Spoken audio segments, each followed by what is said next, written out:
Hey guys, welcome back to the Red Bed. Today I've lined up just over 2 hours of real-life Reddit stories to keep you company.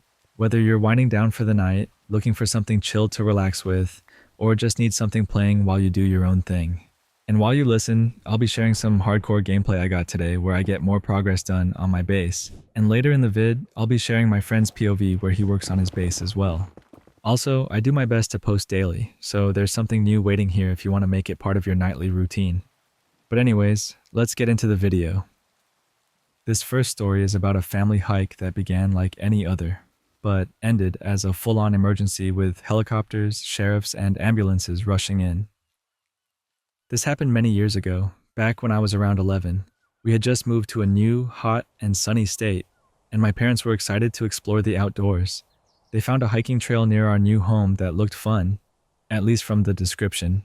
There were warning signs posted that it was a long, intensive hike, not suitable for younger people, but my parents ignored them. At the time, we also didn't know I had a medical condition that makes me extremely intolerant to heat, and this was peak summer.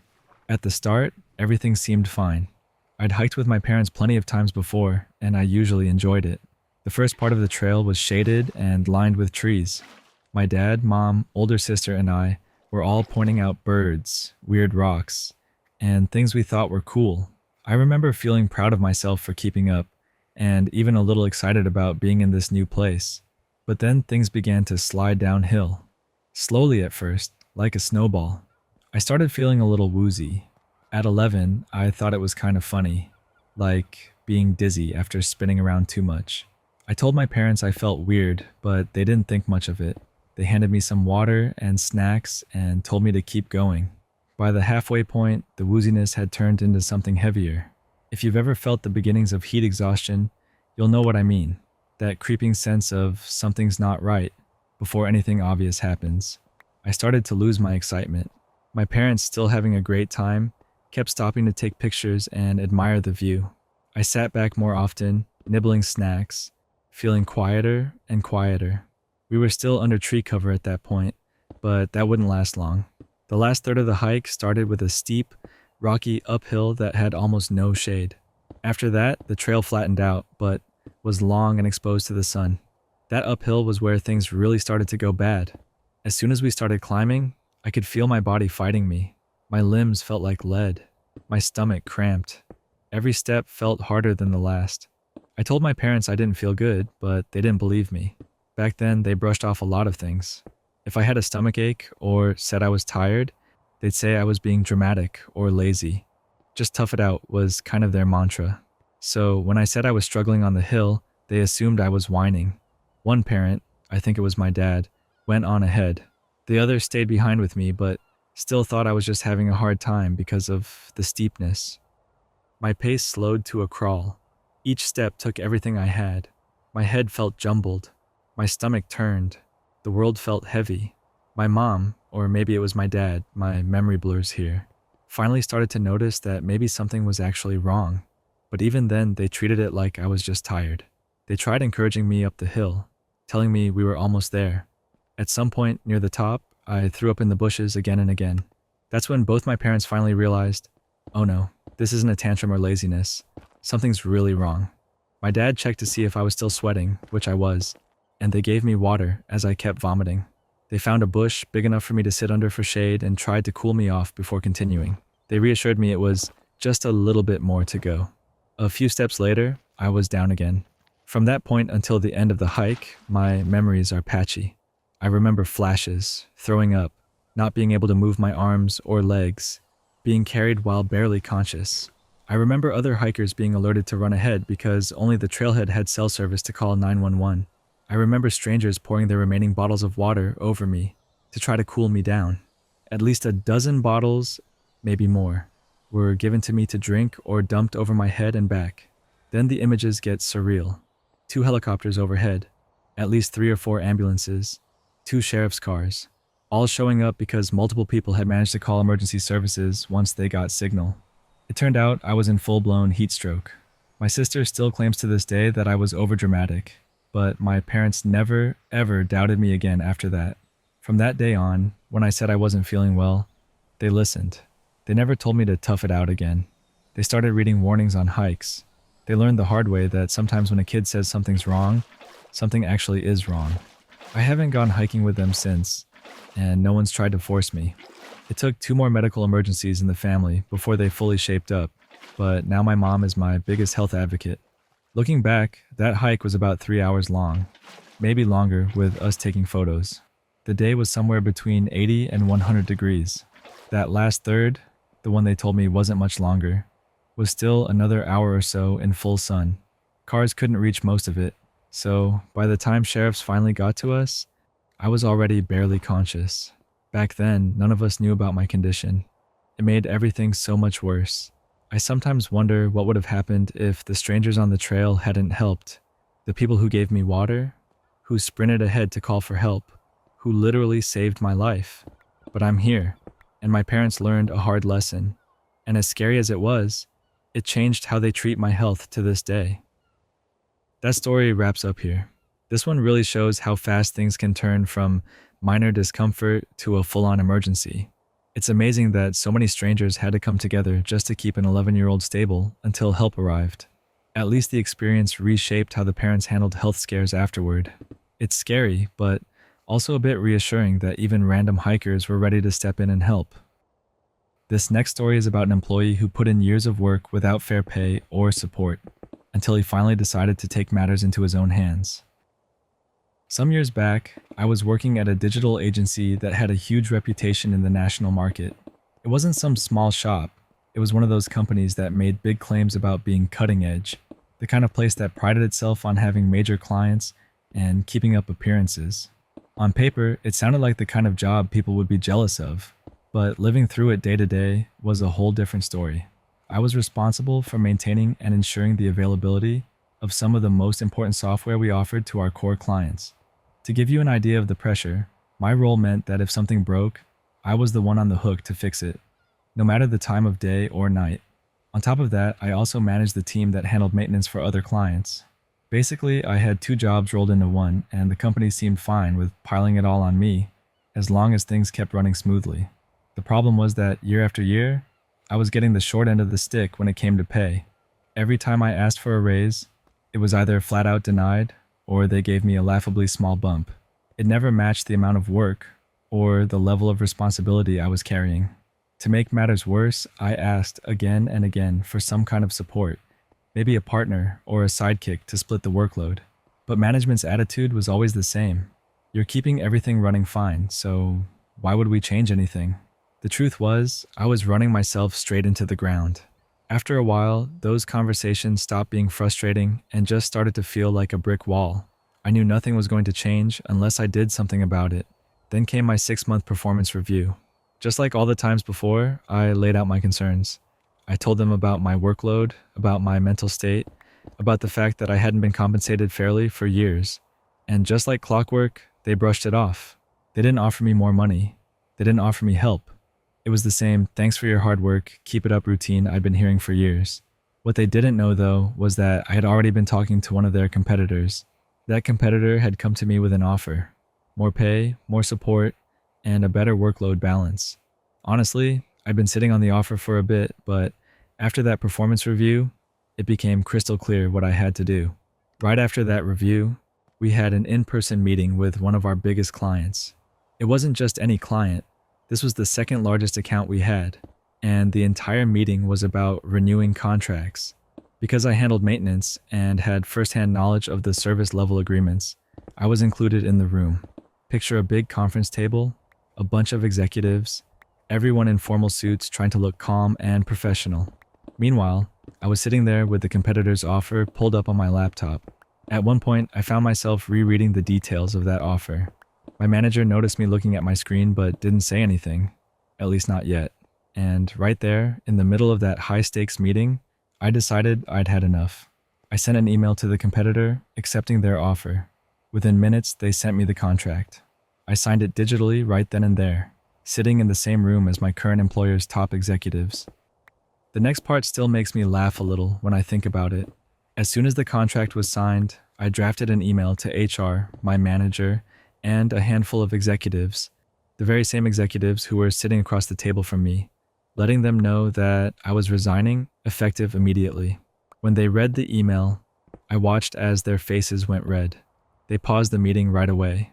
Suddenly, I was being pulled aside, asked what I thought I was doing, and bombarded with questions. They wanted to know if I was serious, if I really meant it. I calmly explained my side of the story, how I had been asking for raises and support for years, how I had been ignored, how I had reached my limit. They looked stunned, like it had never crossed their minds that someone would actually leave. My manager and HR were getting chewed out on the spot, while I stood there already signed on with a competitor that valued me more. After that, I walked out of the building with a strange sense of calm. I had secured better pay, more manageable hours, and a team that actually supported me. Meanwhile, my old company kept that client for one more year, but eventually lost them. The reason? Inadequate maintenance and failing to meet the strict uptime agreement we had promised. Without me holding everything together, they couldn't live up to their commitments. Looking back now, my career has taken off since that day. I've been moving forward, working with companies that actually listen and invest in their people. And that digital agency that once thought they were too big to fail, they've been downsizing, blaming the harsh market. But deep down, I know a big part of it was their own arrogance and failure to treat their people right. That story ends there. That's such a wild way to leave a job, but it feels kind of perfect too. The timing couldn't have been more dramatic, resigning in front of the exact people who ignored him for so long. What stuck out to me was how blindsided the company seemed, even though the signs had been there all along. It really shows how easy it is for a place to take someone for granted until it's too late. And the fact that the client left after he did, that's just the cherry on top. This next story is about a state trooper called to a chaotic crash involving an overturned ambulance, confused drivers, and a rainy night on the freeway. I was working the swing shift, which has always been my least favorite schedule. It usually ran until around 9 at night, which felt like the worst of both worlds. It was late enough that the drunks were starting to hit the roads, but still early enough that traffic was heavy with commuters trying to get home. The only real upside was the chaos. If you wanted to stay busy, swing shift had a way of delivering. That night, it was raining, and the sun had just set. Rain is always bad news for a trooper. It meant limited enforcement, because instead of looking for speeders or running radar, we were hopping from one crash scene to the next. I'd barely settled into the shift when my radio lit up. Dispatch to Unit 2, emergency crash. Now we had 3 levels of crash calls, and this was the worst type.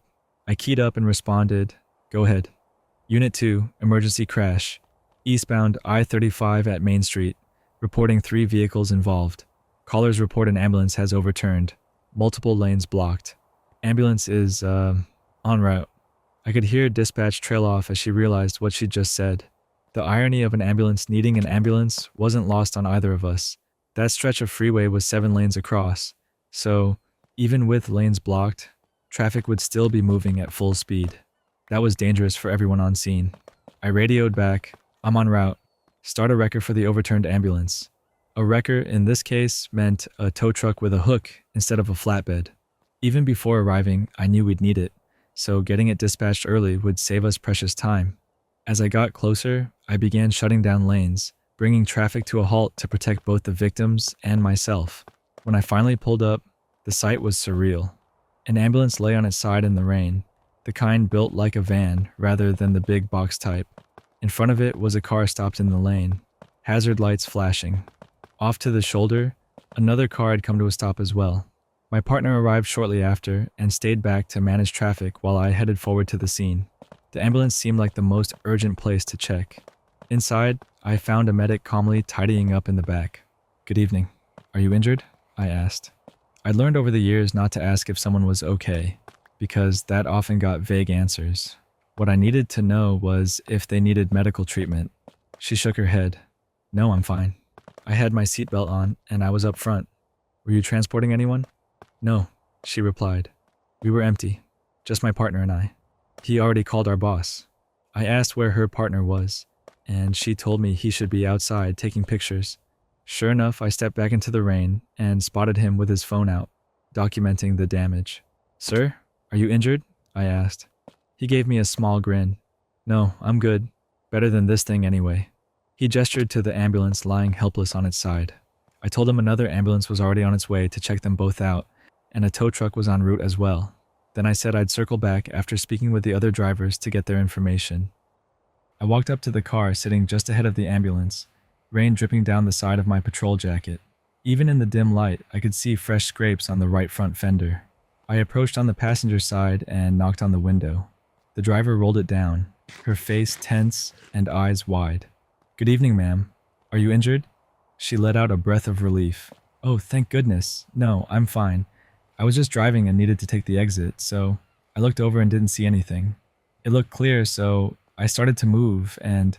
She paused mid-sentence, tilting her head at me. "This is just another Tuesday for you, isn't it?" Her comment caught me off guard. "I'm sorry? Like, this is your day job. This is totally normal." I had to chuckle at that.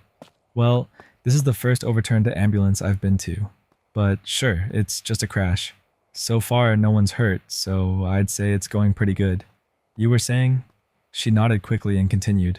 "Yeah, I looked over and didn't see anyone, so I started moving. Then suddenly I saw a car there, so I swerved back. I must have lost control and clipped the ambulance. And now we're here." I reassured her, glad she wasn't injured, and directed her to move her car to the shoulder, wait inside, and have her information ready.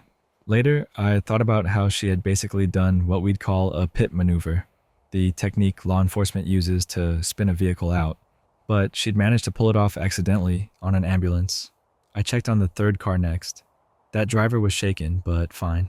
She explained that when the first car swerved, she tried to correct too sharply, ended up sideswiping a car to her left, and then swerved back to the right, colliding with the ambulance. Again, no injuries, just some scrapes along her vehicle. Eventually, the tow truck arrived. In the rain and flashing lights, they worked carefully to get the ambulance upright again. Once it was back on its wheels, they hauled it away. No one was hurt, which was the best outcome we could hope for. For me, it was time to clear the scene, file my notes, and head to the next call. That's the end of this story. There's something surreal about the idea of an ambulance needing rescuing on the freeway. It's lucky no one was hurt, especially with the rain and high speeds.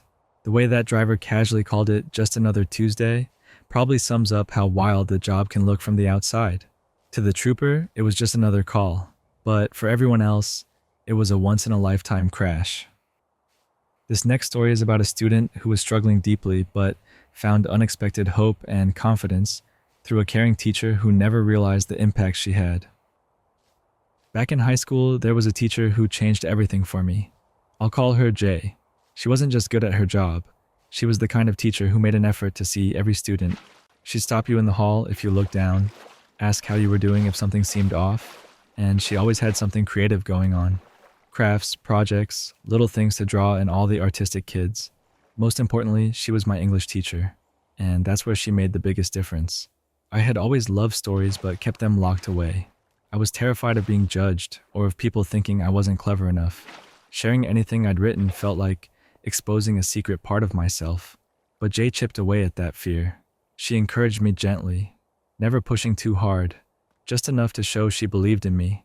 She'd ask if I wanted to share a piece of writing, even just with her privately. It was the first time anyone had ever done that for me. Little by little, my confidence grew. By the end of that school year, I had started to enjoy writing instead of dreading it. Then summer came, and the routine of school was gone.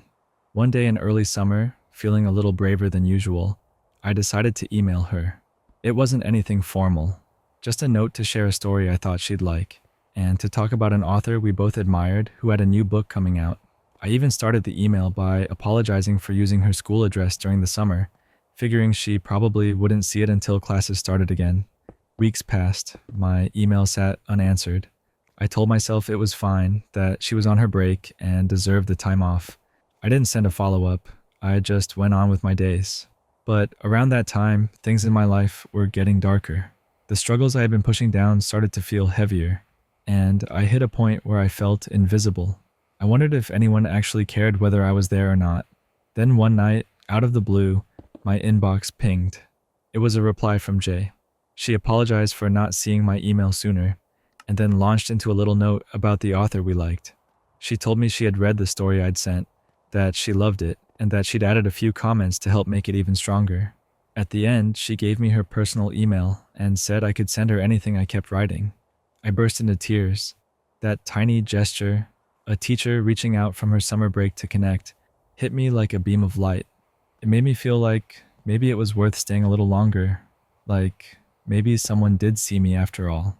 I can still remember that moment clearly, sitting there with my laptop, crying, but also feeling something I hadn't felt in a long time: hope. From there, things slowly began to shift. I got help. I made friends who understood me, even my dark humor.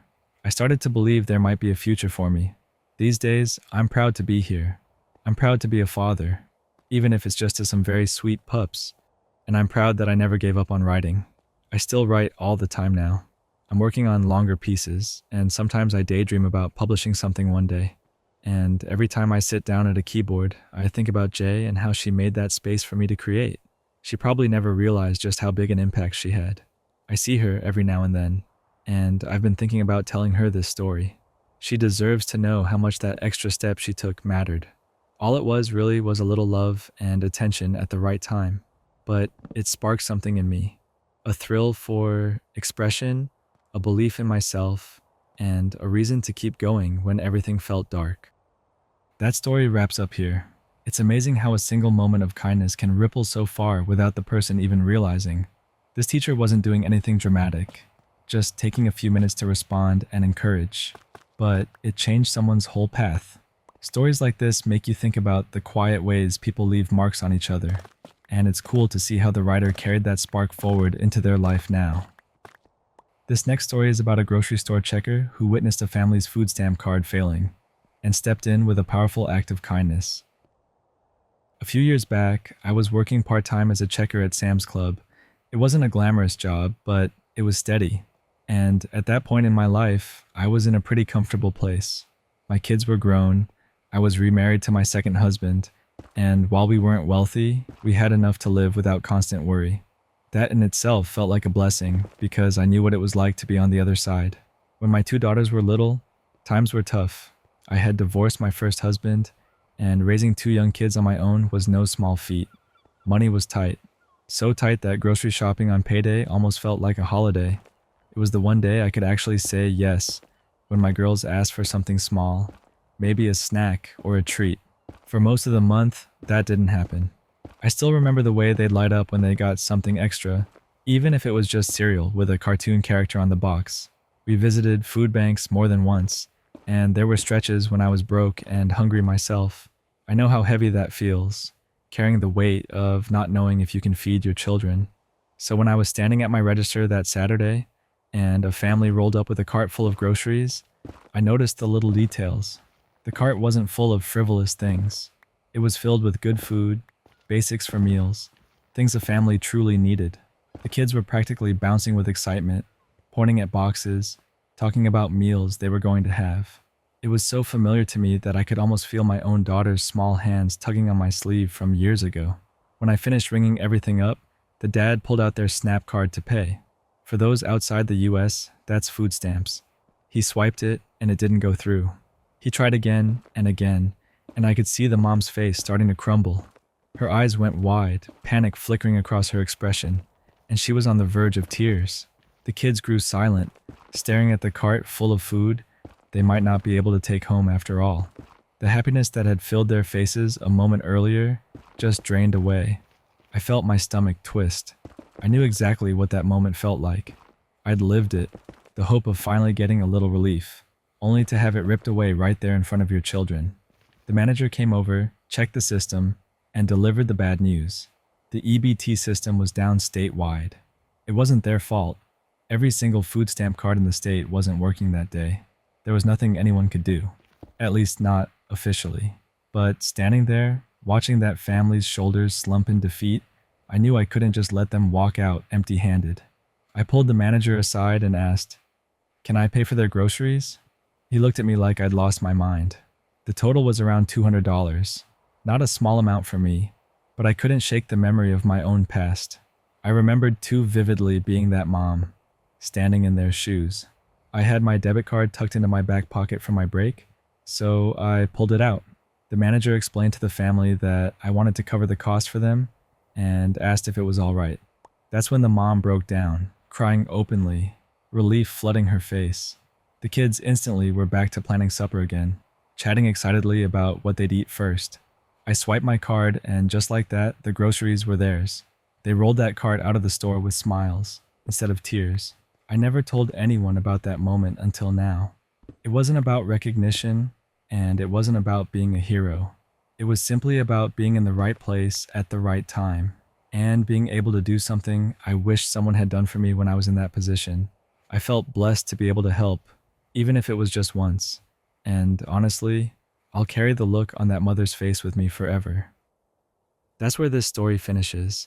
That one felt really moving, especially how it connected her past struggles to what she chose to do in that moment. The kids' excitement returning after thinking they'd lose the food says a lot without needing extra words.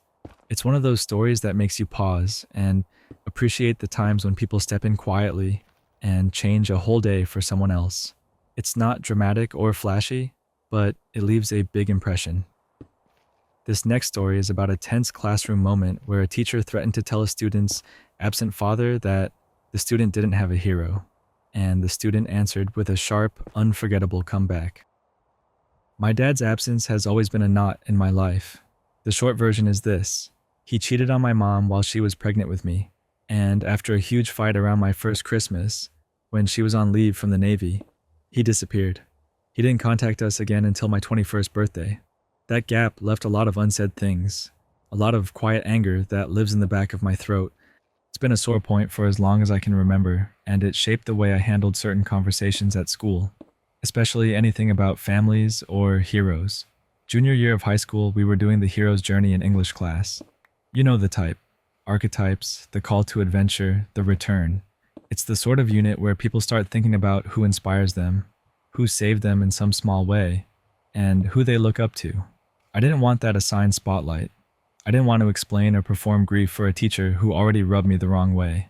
Everyone in that class knew she wasn't popular. She was the kind of teacher people rolled their eyes at, and I especially butted heads with her. We had clashed on small things before. My answers were never what she wanted. So when she asked the question, "Who is your hero?" I kept it short. I didn't want to play along with the sentimental part of the lesson, so I said simply that I didn't really have one.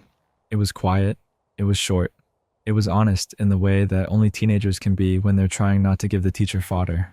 I expected maybe a follow-up or a textbook example. I did not expect her to weaponize it. Her response landed in the room like a clap. "Well, I'm going to tell your dad you said that," she said, loud enough that half the class turned. It wasn't framed as concern. It was framed as a threat, like she was going to go yank at some loose thread in my life just to make me uncomfortable.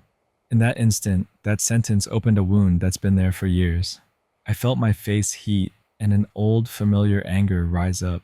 The thing about old wounds is that they shift you into this fierce, protective place, a place that doesn't want pity, and that resents anyone who assumes they get to dole it out.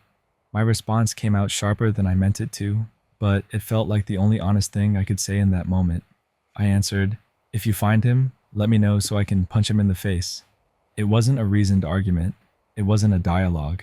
It was a raw, emotional retort aimed at the person who had hurt my family and then vanished. I know it sounds dramatic typed out, but in the classroom, with blood rushing to my head, that was what felt right. A defense that turned a threat back into something indelible. You could tell the room registered it. There was a shift, a few snickers, some gasps, the kind of silence that buzzes with heat. The teacher tried to act like she hadn't heard me. She didn't look pleased, she didn't want the disruption, but the damage was done. I could tell from the wrinkles at the corner of her mouth and from the way the rest of the class traded glances that nobody was going to pretend that sentence hadn't landed. After that, she tried to avoid interacting with me as much as possible. She wasn't mean in the overt way anymore.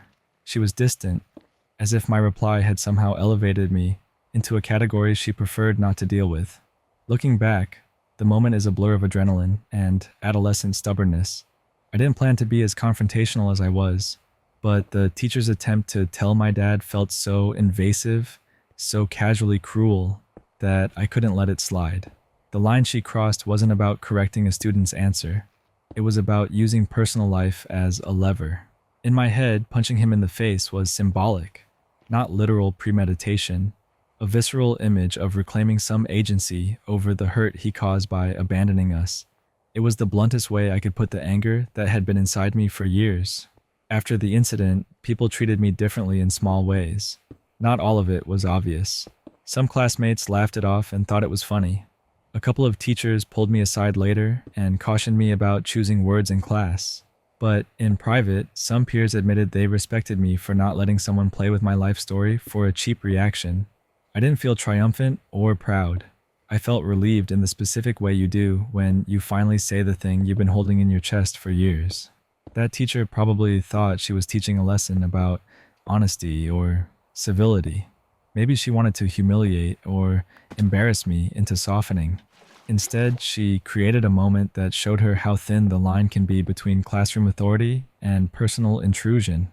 The whole episode taught me something about boundaries.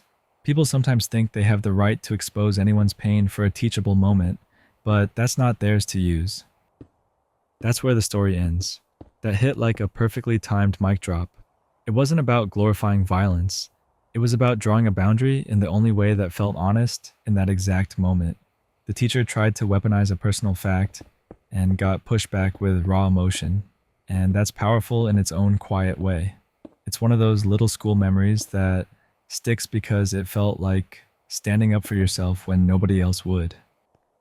This next story is about a kid scorekeeper at a Little League game who faced accusations of cheating from a rude spectator and found a perfectly petty way to get even.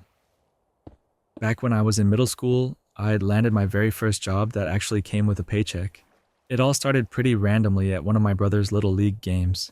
While most people were focused on the kids hitting and running around the bases, I found myself staring at the scorekeeping lady instead. She had the big scorebook open in front of her, marking everything down with this sense of authority. For some reason, I thought that looked way more interesting than the actual game. She noticed me watching and asked if I wanted to see what she was doing. I remember leaning over, fascinated by how she kept track of every little detail, from strikes to runs. Then she actually let me try it out for a few innings. I was nervous, but also excited. By the end of the game, she asked if I could score the next 2 games that were coming up. Each was about 30 minutes long, and she even offered me $14 to do it. For a middle schooler, that sounded like a fortune. I came back the next day, ready to hand over the scorebook after finishing my part, but she didn't show up. I figured someone still needed to keep track of the games, so I just did it again. Afterward, I went to talk to my neighbor, who happened to be the head of Parks and Recreation in our town. I explained the situation and tried to give him the scorebook back. Instead, he told me to hang on to it and officially hired me as the season's scorekeeper. He said he'd pay me the same rate, $7 per game. Since there were 4 to 6 games a week, it added up fast.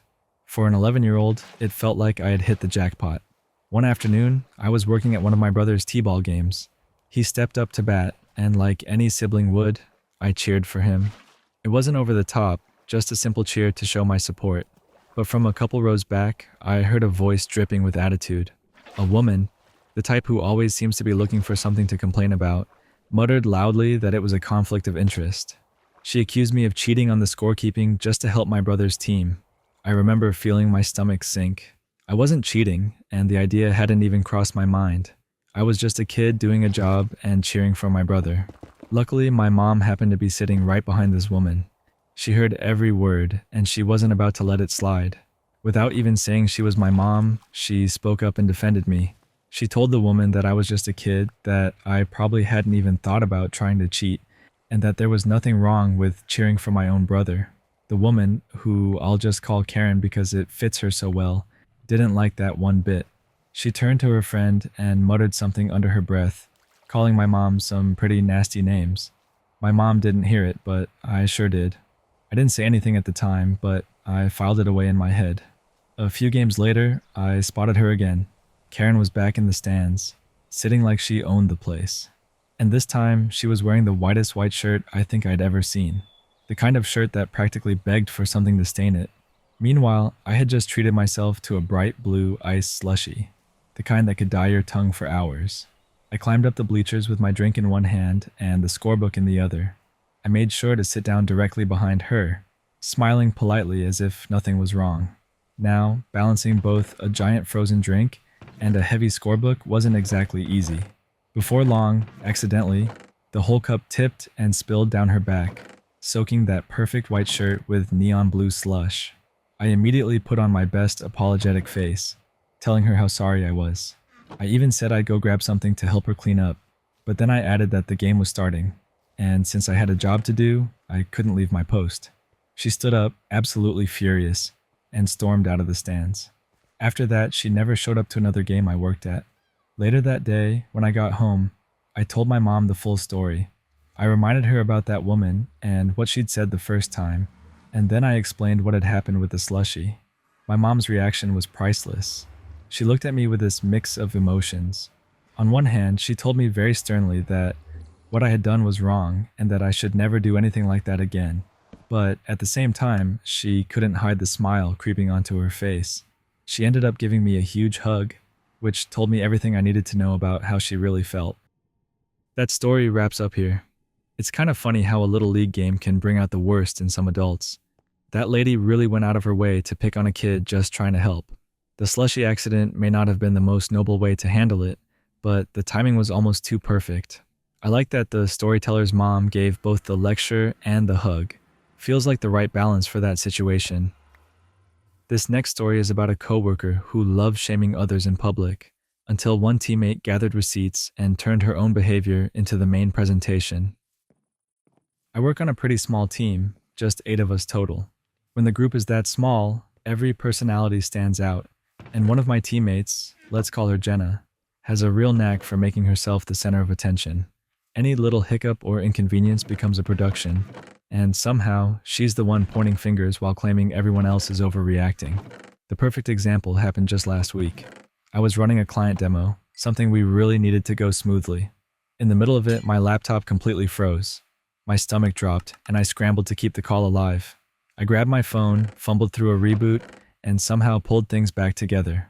Honestly, it wasn't my best moment, but I did what I could under pressure. When I rejoined the call, Jenna rolled her eyes, loudly and dramatically. She made a big show of sighing and saying I had ruined the meeting.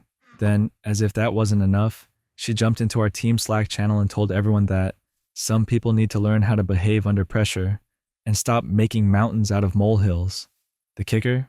People in Slack actually clapped for her comments, like she was some kind of role model. I sat there embarrassed, even though I knew she was being unfair.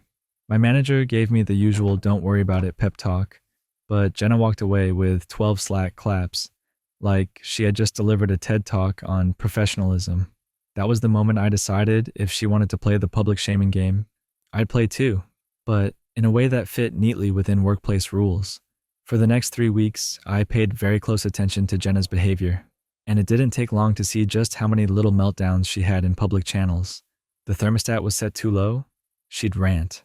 The shared printer ran out of paper, she'd lose her mind.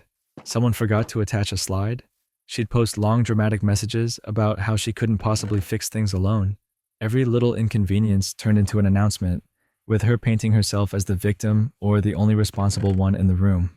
I didn't have to twist anything or take things out of context. I just took screenshots. 8 separate incidents, all with timestamps, all in group channels, all visible to leadership. Then I pulled them together into a tidy PDF. No commentary, no exaggeration, just the receipts. I even titled it neutrally, Communication Patterns Affecting Team Morale. Then I sent it to our manager and the head of People with a short note. Heads up, this thread shows recurring public escalation and shaming behavior that is starting to affect the team. But I didn't stop there. I scheduled a 30-minute meeting called Team Retrospective. I invited everyone, the team, Jenna, our manager, and people. When the day came, I pulled up the PDF as the first agenda item and calmly said I wanted to talk about how we give feedback publicly.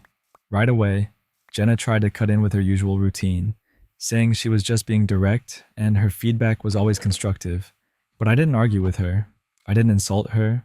I simply clicked through each screenshot one by one, letting her own words do the talking. No color commentary, no jokes, just her pattern on full display. The room got quiet. People shifted in their seats. A couple of people looked down at their phones, clearly uncomfortable. The head of people started nodding and asked questions about how this behavior made the rest of us feel. My manager thanked me for bringing it up. And Jenna? She sputtered, tried to defend herself, and then just sat there as the meeting wrapped up with people offering her coaching and a new plan for handling feedback privately instead of in public channels.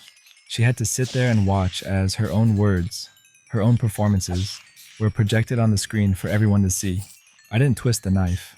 I didn't humiliate her personally. I just used her public behavior in the same way she had used mine. Since then, Jenna has been unusually polite in public Slack. She still vents privately to a few people, but it's no longer a performance for the whole team. The irony? She's now the one telling others to be more professional in group chats. And on top of that, she's been going out of her way to compliment my work. I can't say I mind that part. That story stops there. That's one of those moments where patience and timing made the whole thing land perfectly. The fact that all you did was put her own words side by side shows how powerful receipts can be. What's funny is how quickly people's attitudes flipped once they saw the pattern laid out like that. It's kind of satisfying to imagine her sitting there, realizing she couldn't spin her way out of it this time. This next story is about an IT worker whose higher-up insisted on taking down a company server during peak hours and learned the hard way why procedures exist. Back when I worked in IT for a mid-sized logistics company, I had one of those jobs where the stakes were higher than people realized. The warehouse ran 24/7, and the corporate office was open Monday through Friday, 8 in the morning until 6 at night.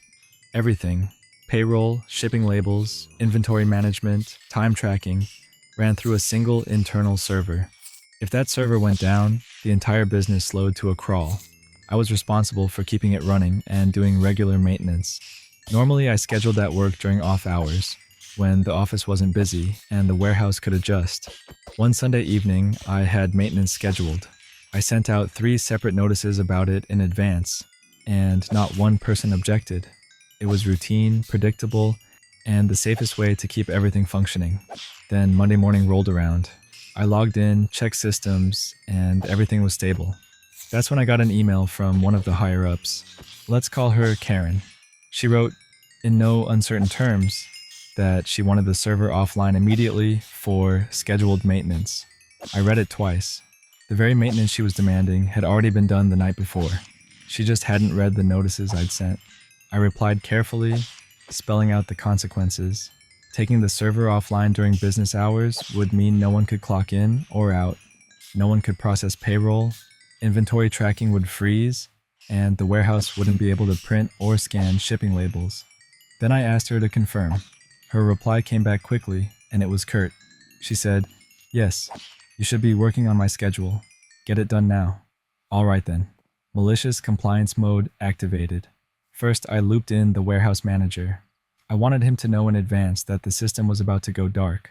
Not because of me, but because Karen had insisted. Then, at exactly 10:30 a.m., I pulled the plug. The effects were immediate. Within 15 minutes, the office was in chaos. Phones were ringing non-stop. People were standing around confused, unable to clock in or out. The warehouse couldn't print labels for shipments, which meant boxes piled up with no way to process them. Inventory couldn't be tracked. Payroll stopped. Everyone was locked out of the very tools they needed to do their jobs. About 20 minutes into the outage, the CFO stormed into my office, demanding answers. I didn't panic. I simply turned my monitor around and showed him the email thread.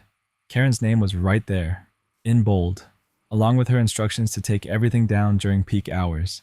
His expression said everything.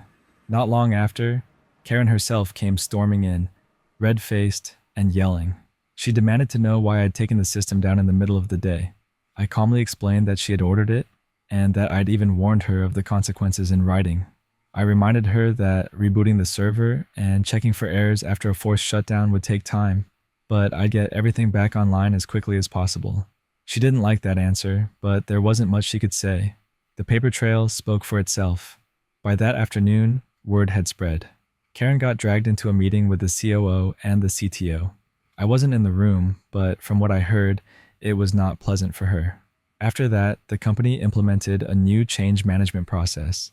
From then on, no urgent IT request from management could go through without multiple approvals and sign-offs. As for me, I went back to my regular duties. The outage was disruptive, but I had done everything by the book. I had communicated, I had documented, and I had complied with exactly what was asked of me. A couple of weeks later, I even noticed a small bonus in my paycheck, with a note thanking me for handling the incident professionally. In the end, the lesson was clear. Sometimes the only way people understand why procedures exist is by letting them break one. Once. That's the end of this story. It's crazy how fast everything unraveled once the server went down. All that chaos in just 15 minutes really shows how critical that system was. The part that stuck with me most was how the email thread ended up being the ultimate shield. No arguing, no explanations needed, just proof in black and white. That whole mess turned into the perfect lesson for everyone watching. This next story is about a daughter who discovered her mom quietly took money from her refund check, and things escalated into a shouting match over trust and boundaries. I'm 21, and after a very rough year, I'm finally starting to get back on my feet. Last year I was diagnosed with cancer, which turned my entire life upside down. Thankfully, I'm in remission now, but the treatments drained my savings and forced me to move back in with my parents. Instead of heading back to my old university, I chose to stay home and enroll in community college to save money while I regroup. This month, I finally got my college refund disbursed. It wasn't life-changing money, but to me it mattered. I had a plan for it. I was going to put it toward catching up on student loans from my previous university. My deferment from cancer treatment was ending soon, and I didn't want those loans looming over me. For once, I felt like I had a little bit of control again. 2 days after the refund hit my account, I checked my balance to figure out how much I could pay toward the loans. That's when I noticed something was off. $500 was missing, transferred straight into my mom's account. My stomach dropped. For context, I have a joint bank account with my mom. It was originally set up when I was a minor, and I never thought much about it after that. She always said it was good for emergencies if she needed to step in, and I never questioned her having access. Until that night. I was so confused and upset that I went straight to her room and woke her up, asking why she had taken money out of my account without telling me. At first, she brushed it off. She said she thought it was a final computation, or some kind of extra refund from a summer class I had taken at my old university. That explanation didn't even make sense. My dad had helped me pay for that class, using his own card, so why on earth would a refund land in my account? The more I pressed for answers, the stranger her responses got. She started pointing out my spending habits, saying things like, "I thought you would have noticed your money was gone since I saw you spent $5 here and $20 there. Don't you check your account before you buy things?" Then she said she told my dad about taking the money. Like that somehow justified it. I couldn't wrap my head around it. The statement clearly showed the refund came from my community college, not my old university. She had taken it without asking, assumed I'd notice on my own, and just sat on it for 2 days. I was furious. I snapped and started yelling. I told her she couldn't just pull money out of my account whenever she felt like it. I demanded she put the money back immediately. Even after she did, I kept yelling because the whole situation made me feel violated. That refund wasn't a luxury. It was money I needed to stay on top of loans. And she had treated it like her personal piggy bank. The next morning, she came after me. She yelled that I had woken her up over a small amount of money, and that if I had just asked nicely, she would have returned it anyway. To her, $500 was nothing worth losing sleep over. To me, it was the difference between being able to pay what I owed and falling further behind. I was left standing there, torn between anger and disbelief. Was I wrong for yelling? Should I have handled it calmly? Or was I justified for being furious that my mom helped herself to my money without even a conversation first? That question has been spinning in my head ever since. That story ends there. That one is not even really about the money. It's about trust. Having someone pull cash from your account without asking feels like a huge breach, especially when you fought to get even a little stability back. What stands out is how quick her mom was to minimize it. Like $500 didn't matter. But for someone just getting through a major health struggle, every bit of security matters.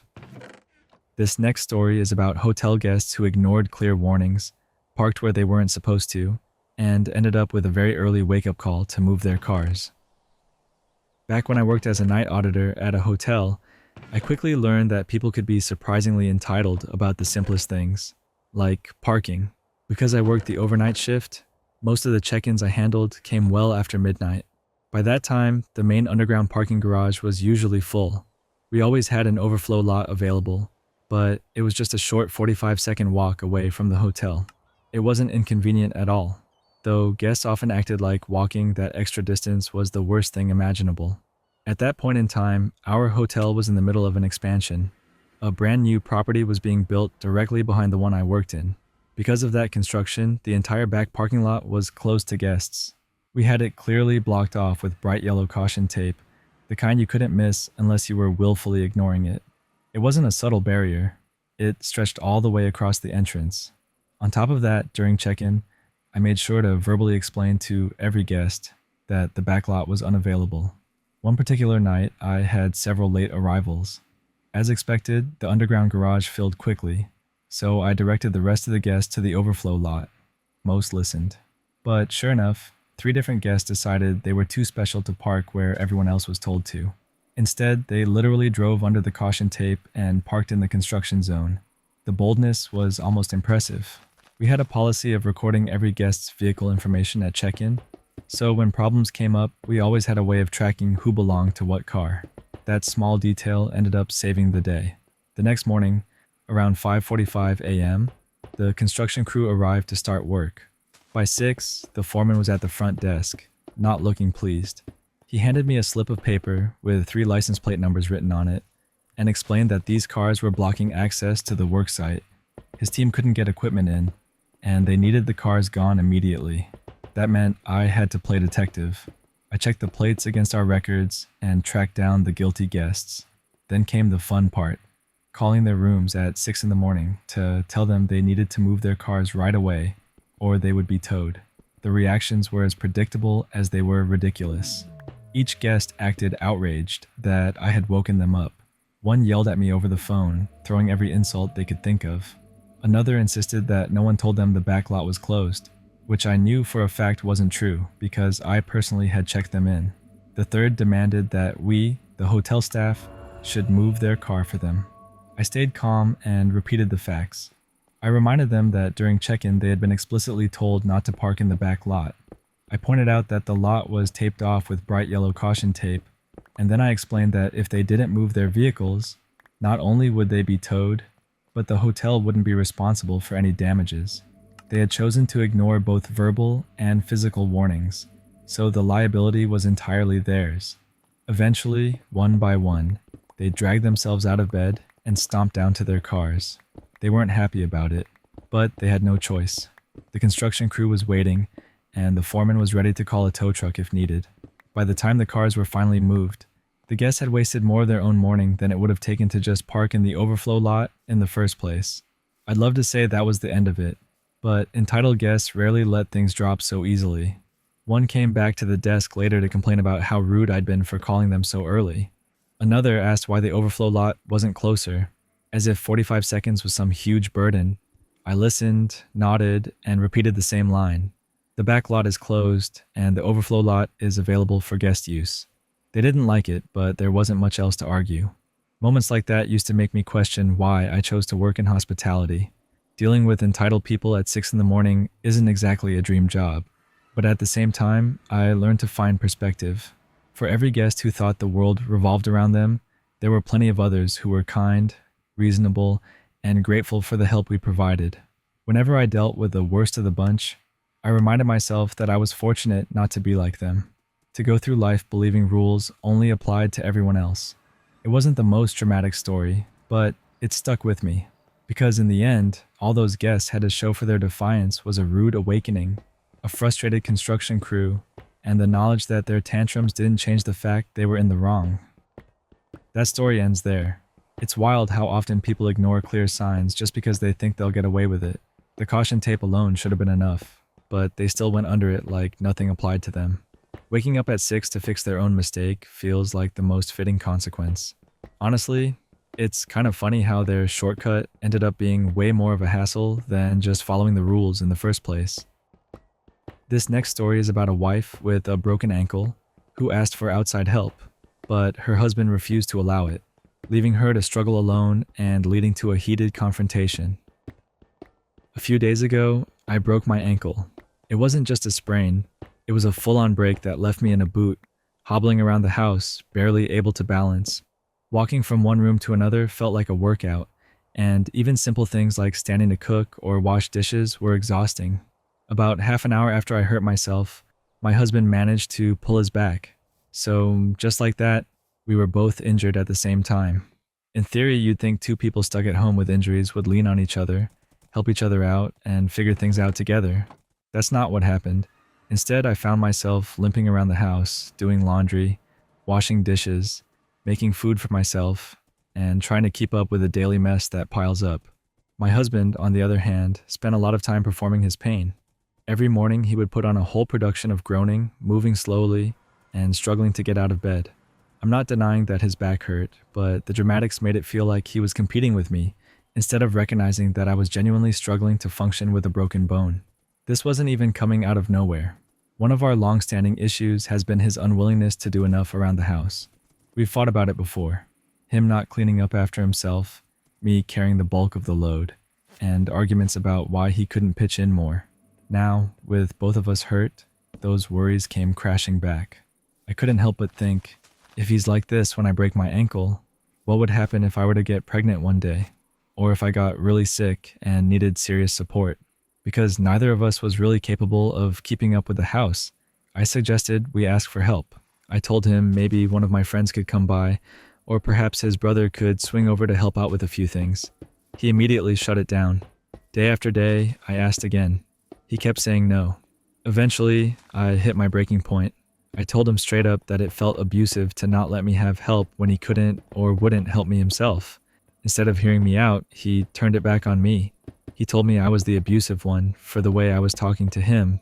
It was like hitting a brick wall every time I tried to explain how desperate I was for even the smallest bit of support.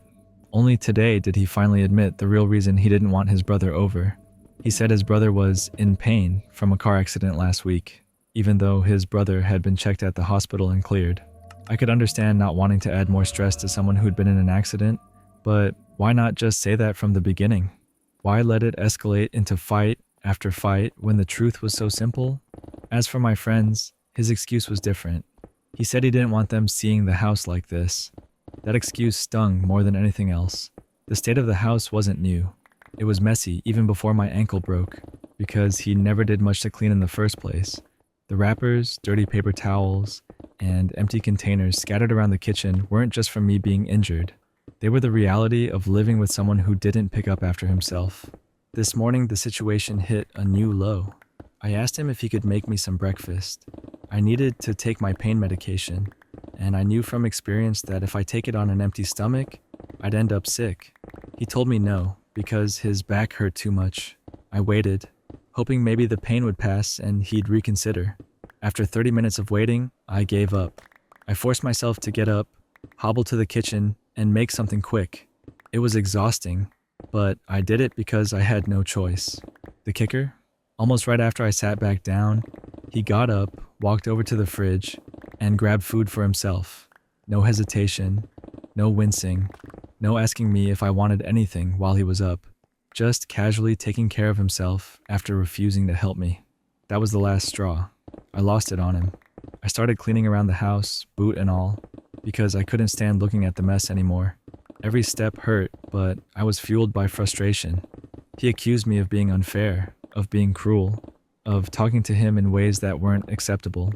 But all I could think was, how is it fair that I'm the one dragging myself around, injured, trying to keep the house functional, while he refuses not only to help, but even to let me get help from others? At the end of the day, I don't want to scream at him. I don't want to feel this level of anger toward my own husband, but right now, it feels like I'm completely alone in this marriage, even though we're supposed to be a team. That story wraps up here. It's tough reading how much of this was about control, not just the injuries. The idea that he wouldn't even let friends or family step in says a lot about the dynamic. What sticks out is how she ended up doing chores on a broken ankle while he refused to do anything at all. That contrast between words and actions, saying no to breakfast, then immediately getting up for himself, kind of says everything. This next story is about someone who ran into a former coworker who had always treated them with fake politeness and finally got the perfect chance to turn the tables. Working in the service industry comes with its fair share of characters, and one of the most memorable for me was a woman who was technically my manager, though the title was a stretch. She was more like an assistant supervisor, and honestly, she did very little in terms of actual managing. I worked alongside her for about a year, and if I had to sum her up, it would be always drunk, always looking for attention, and never doing her job. She eventually got fired, and it wasn't exactly a surprise. Drinking on the job will do that, especially when you're not subtle about it. But even before she got caught, her work ethic was non-existent. She'd blast music in the dining room, dance around, twerk in the middle of her shift, and act like the whole workplace was her personal party. She hadn't earned her position. She only had it because her friend was the big boss at the time. Outside of work, she was the type of person who bounced from bar to bar, drinking heavily and throwing herself at any guy she could find. A trust fund kid with no real responsibilities and no awareness of how much people rolled their eyes at her. Fast forward to after she got fired. My spouse is a bartender at the same place I still work, and he was behind the bar one night when she came in. She sat down, started talking, and casually asked him if he was still with that girl he was dating. She didn't use my name. She didn't say your wife or even your girlfriend. She acted like I was some nameless extra in his life. What made it worse was that she knew my name perfectly well. In fact, she had spent far more time around me when we all worked together than she ever had around him. When my husband told me about it, it didn't feel like a slip of the tongue. It felt intentional, like a jab. It was her way of dismissing me, as if I wasn't worth acknowledging directly. Every other time I'd run into her since then, she'd plaster on that fake smile and say, "Oh hi," dragging out my name like she was thrilled to see me. It was always disingenuous, and it always rubbed me the wrong way. So I waited. I knew she craved attention, that everything she did was about getting a reaction out of people. If she wanted to act like I was irrelevant, I was going to find a way to flip that energy right back at her. The opportunity came recently when I spotted her out and about. It was the first time I'd seen her since she made that little dig at my husband's bar. Sure enough, she came up to me with the same fake enthusiasm. That big, bright, "Oh hi," like we were old friends. This time I didn't play along. I smiled, nodded, and acted polite. But I hit her with the one thing I knew would cut the deepest. I pretended I had no idea who she was. "Oh, hey," I said, as if I were just another friendly stranger. "How's it going? I'm sorry, it seems I've forgotten your name. What was it again?" Her face froze. The look she gave me was absolutely priceless. For someone who lived and breathed attention, for someone who wanted to be remembered everywhere she went, being forgotten was the ultimate insult. And the best part? I didn't raise my voice, I didn't get petty, I didn't make a scene. I just acted like she wasn't important enough to stick in my memory. The silence that followed spoke volumes. She was rattled, caught off guard, and I could tell by her expression that the sting landed exactly where I meant it to. It was subtle, but it was effective. After all the time she'd been fake nice to my face and dismissive behind my back, it felt satisfying to flip the script. I walked away from that interaction with a small smile, feeling lighter than I had in a long time when it came to her. It wasn't about revenge or holding on to bitterness. It was about finally sending a message. If she wanted to pretend I didn't matter, then I could just as easily pretend she wasn't memorable. And honestly, that felt better than any comeback I could have delivered. That story ends there. That was such a calm but brutal way to handle it. No yelling, no drama, just a few polite words that landed harder than anything else could have. The fact that she wanted attention and instead got treated like someone forgettable is what makes it so perfect. It's the kind of quiet clapback that probably replayed in her head the rest of the night. This next story is about a mother-in-law who showed up uninvited for a holiday and demanded her son's wife get rid of her cat, leading to a tense standoff. I'm 38 years old, I work as a structural engineer, and I live with my husband and our cat. Life is usually straightforward, but over the weekend, my mother-in-law managed to turn things upside down with one of her unannounced visits. On Friday, without warning, she showed up at our doorstep with a suitcase. She called it a holiday, as if deciding to move into our home for the weekend was completely normal. It wasn't the first time she had dropped by uninvited, but this time she escalated things in a way I didn't expect. The sticking point, my cat. She's never liked animals, but her feelings about my cat have always been extreme. Over the years, she's compared my pet to termites and mold, infestations that ruin homes. She's even gone so far as to insult my career. I've spent decades working to establish myself in engineering, but she once said, if you let an animal wreck your own home, how can anyone trust you to build safe structures? She reduced everything I'd accomplished to a cheap insult over a cat that has never caused harm. At first, I tried to keep the peace. I figured she would grumble, maybe throw out some snide remarks, and then leave after the weekend. But last night, things boiled over. She confronted me in the living room with a straight face and told me flat out, it's either me or the cat. If you care about this family, you'll prove it by getting rid of it. Hearing those words, I felt my chest tighten. She was asking me to give up not just a pet, but a member of my household, my routine, my comfort, something that is part of my stability. And she wanted it as proof of loyalty. I didn't hesitate. I told her plainly that the cat stays. This is my home, and she doesn't get to walk in and decide who lives here. She screamed back, accusing me of always needing control. Then she stormed off and locked herself in the guest room. This morning, she left without a word. No goodbye, no apology, just silence as she walked out the door with her suitcase. My husband is now stuck in the middle. He loves his mom, but even he admitted her ultimatum was out of line. I, on the other hand, can't shake the grudge. It wasn't just about her dislike of the cat. It was the way she tried to undermine everything I've built. My home, my career, my sense of belonging. She walked into someone else's home, someone else's life, and thought she had the authority to evict a pet just because she didn't like it. That's not how family works. That's where this story ends. It's wild how quickly her dislike for the cat turned into something bigger. The insult about engineering especially showed it wasn't just about a pet, but about trying to tear down everything she could. An ultimatum like that was never going to work. It only proved how unreasonable she was. This next story is about an IT worker whose manager kept tightening the rules on system access until the manager's own account got caught in the very policy he pushed. I work in IT for a large company, and one of my ongoing responsibilities is a portal that a relatively small group relies on every day. It's not the kind of system that makes headlines, but when it's unavailable, the fallout is immediate. Think dashboards, job monitors, and tools our operations team needs at all hours. If it's up, nobody notices. If it's down, my phone lights up like a pinball machine. My manager started all this with a pretty standard request. Audit the users and remove anyone who no longer needs access. No problem. The list had roughly 100 accounts, and after I cross-checked usage logs, team rosters, and recent sign-ins, I trimmed it to about 30 who actively use the portal. I documented what I did, who I removed, and why. For about 5 minutes, everyone was thrilled. A couple of weeks later, the tone changed. My manager decided that 30 still felt high. He asked me for a spreadsheet with each user's name, the team they belong to, their reporting manager, and how often they use the portal. Annoying? Sure. But I pulled the data, built a neat table, and sent it over. He scrolled through, frowning at names he didn't recognize. We have a few thousand employees worldwide, so of course he wasn't going to know them all. Still, he told me to delete every account he didn't recognize. It wasn't a smart instruction, but I followed it. I removed the unfamiliar names and documented the change. Then I went home, ate dinner, and went to bed.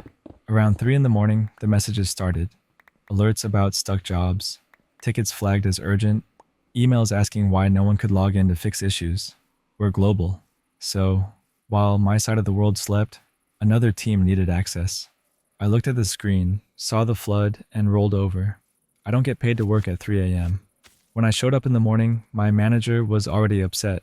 He wanted to know why mission-critical engineers couldn't access the portal.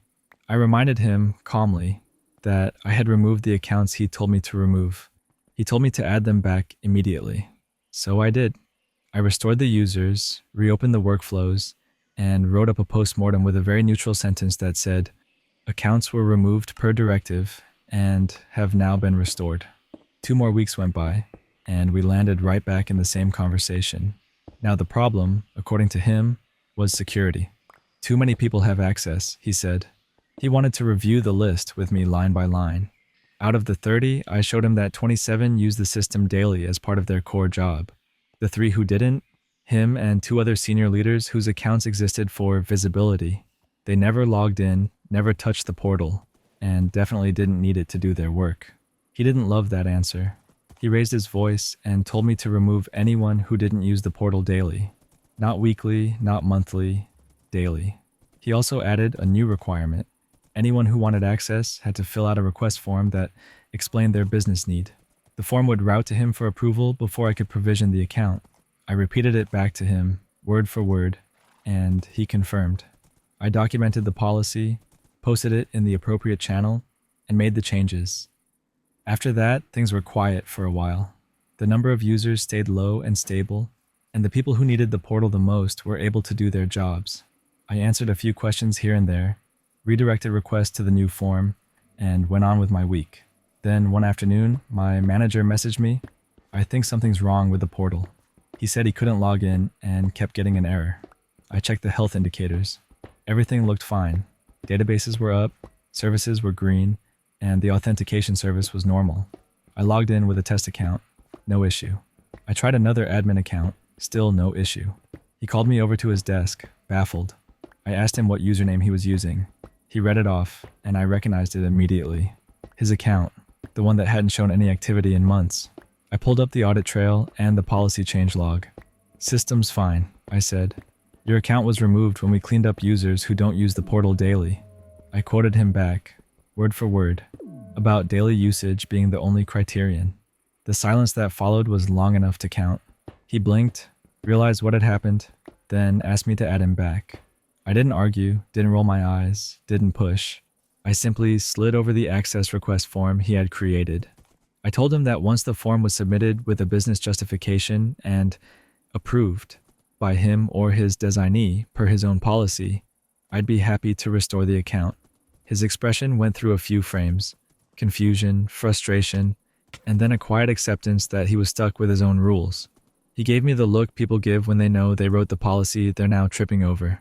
Then he set the form aside and said he'd handle it later. Weeks have gone by. The form hasn't crossed my desk. The portal continues to hum along for the people who truly need it, and I keep pointing would-be users to the process the manager insisted on. Oddly enough, he's been downright pleasant since. We're on good terms. He hasn't mentioned his account again, and I haven't asked. Every now and then he'll bring up tightening access, and I'll nod and remind him we're following the exact standard he set. He usually changes the subject. In the end, nothing dramatic happened. Just a tidy, policy-driven loop, where the loudest voice finally encountered the guardrails he installed. I didn't twist anything, and I didn't bend a rule. I just matched his energy with his own instructions, documented everything, and let the paperwork do the talking. That's where the story ends. It's kind of perfect how a simple policy turned into a mirror. No snark, no power plays. Just clean documentation and a reminder that rules apply to everyone. It's funny how smooth things get when the access list only includes the folks who actually need it. This next story is about a woman who was pressured by her sister-in-law to pay for her kids' school fees simply because she earns more money as a therapist. I'm 40 years old, I work as a therapist, and honestly, this past Sunday left me drained in a way that even my job usually doesn't. My in-laws had hosted a family get-together. Normally, I brace myself for the usual mix of chatter, food, and the occasional family tension, but this time things went sideways in a way I wasn't expecting. The afternoon started pretty normally. Everyone gathered around the dining table, plates filled with roast chicken, potatoes, and all the usual comfort food. After a while, the conversation turned to the topic of back to school. It's that time of year when parents are juggling supplies, uniforms, schedules, and of course, school fees. I made a casual comment that I had just finished paying off my 2 kids' fees, and how relieved I was to have it sorted before the new week began. It was meant as small talk. Nothing heavy, nothing showy. Just sharing what was on my mind, like everyone else was. But the second the words left my mouth, my sister-in-law, who's 35, jumped in with this sharp remark. Must be nice. With all that therapist money, you should help family instead of just bragging. At first, I laughed it off. I honestly thought she was teasing. Family can make snide comments sometimes, but usually it's just joking around. But then I realized she wasn't joking. She leaned in, her tone serious, and kept going. She said I should pay for one of her 3 kids' school fees since I could afford it, and since my entire job was about helping people. The room went quiet for a second, and I felt every pair of eyes flick toward me. I could feel the weight of the moment. She turned to me directly this time, looking me straight in the face, and asked, What good is all your empathy if you can't even help your own nieces and nephews? That hit hard. Not because I believed her words, but because of how manipulative it felt. It was like she was twisting my profession into a weapon, using it as leverage to guilt me into something I never agreed to. I sat there, took a breath, and finally told her as clearly as I could, my responsibility is to my kids, not hers. I reminded her that my job is a profession, not free emotional or financial labor for whoever demands it. She didn't take that well. Her face tightened, her voice rose, and she called me cold and selfish right there in front of everyone. She pushed her chair back, stood up, and stormed out of the house, leaving the rest of us in an awkward silence. Now here's the thing. My husband thinks I could have softened my response. He told me afterward that given the work I do, I could have chosen a gentler way to handle it, but I don't really agree. Therapy is built on clear boundaries. It's one of the very first things you learn. Don't take on what isn't yours to carry. And I live my life the same way. If I start paying for her kids' school fees this term, what about the next term? What about clothes? What about medical bills? Where does it stop? Part of me does feel guilty though. I'm not blind to the fact that I make more money than she does, and I know she's struggling. It's not like I don't care about my nieces and nephews, but there's a big difference between caring about them and being financially responsible for them. That role belongs to her and her husband, not me. What really stuck with me wasn't just the request, but the way she went about it. Using my profession against me, like being a therapist means I owe people free empathy in every possible form, even financial, crossed a line. It turned what could have been a private request for help into a public demand meant to corner me. I keep replaying the scene in my head. The quiet clinking of silverware, the shift in the air, my kids sitting nearby probably not fully understanding what was happening, but sensing the tension. And then the slam of her chair as she walked out, making the whole room feel suddenly heavy. I don't like conflict. In my work, I do everything I can to de-escalate, to listen, to find a way forward. But in that moment, I felt like anything less than a firm boundary would have been seen as permission. And once you open that door, it never closes. Even now, as I think about it, I know I made the right choice. I chose my family's stability, my own peace of mind, and my professional boundaries over giving in to someone else's sense of entitlement. Still, there's that lingering guilt that comes with being labeled selfish by someone you care about, even when you know deep down it isn't true. That's the end of this story. It's tough when family tries to blur the line between support and responsibility. What stood out to me was how quickly things escalated from a casual conversation into a demand. That kind of pressure in front of everyone makes it 10 times worse. The way she weaponized the whole, "you're a therapist so you should be giving more" thing was honestly unfair. Family tension really can sneak up in moments you least expect. This next story is about someone who lost their entire friend group after a coworker betrayed their trust and shared private messages with the very managers who had been bullying them. I was in my mid-20s when all of this happened, and I had just left a job that had once felt like a second home. For a long time, I was really close with my coworkers. We weren't just colleagues. We considered each other friends. We ate lunch together, shared inside jokes, and even hung out outside of work. For a while, it felt like a little family. But toward the last 6 weeks of my time there, things took a turn I never saw coming. My two managers suddenly started targeting me. At first it was small digs, like little comments about my family that didn't feel professional but could almost pass as teasing. But soon it escalated. They made personal remarks that cut deep, mocked me behind my back, not just to the staff, but even to customers. And worst of all, they began blaming their own mistakes on me. It didn't matter if I had no involvement in whatever went wrong. Somehow the finger always landed on me. The environment got so toxic that I was constantly on edge.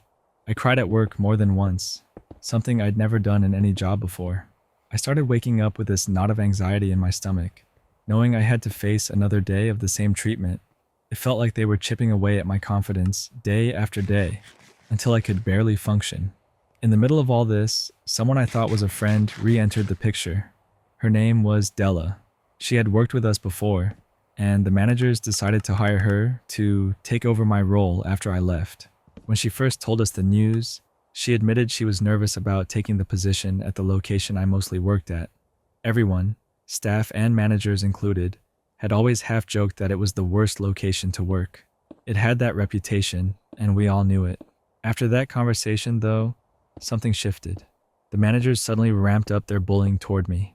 It was like Della's nerves became a reason to pin even more blame on me, as if I had somehow caused her to feel that way, or created an impossible situation for her to step into.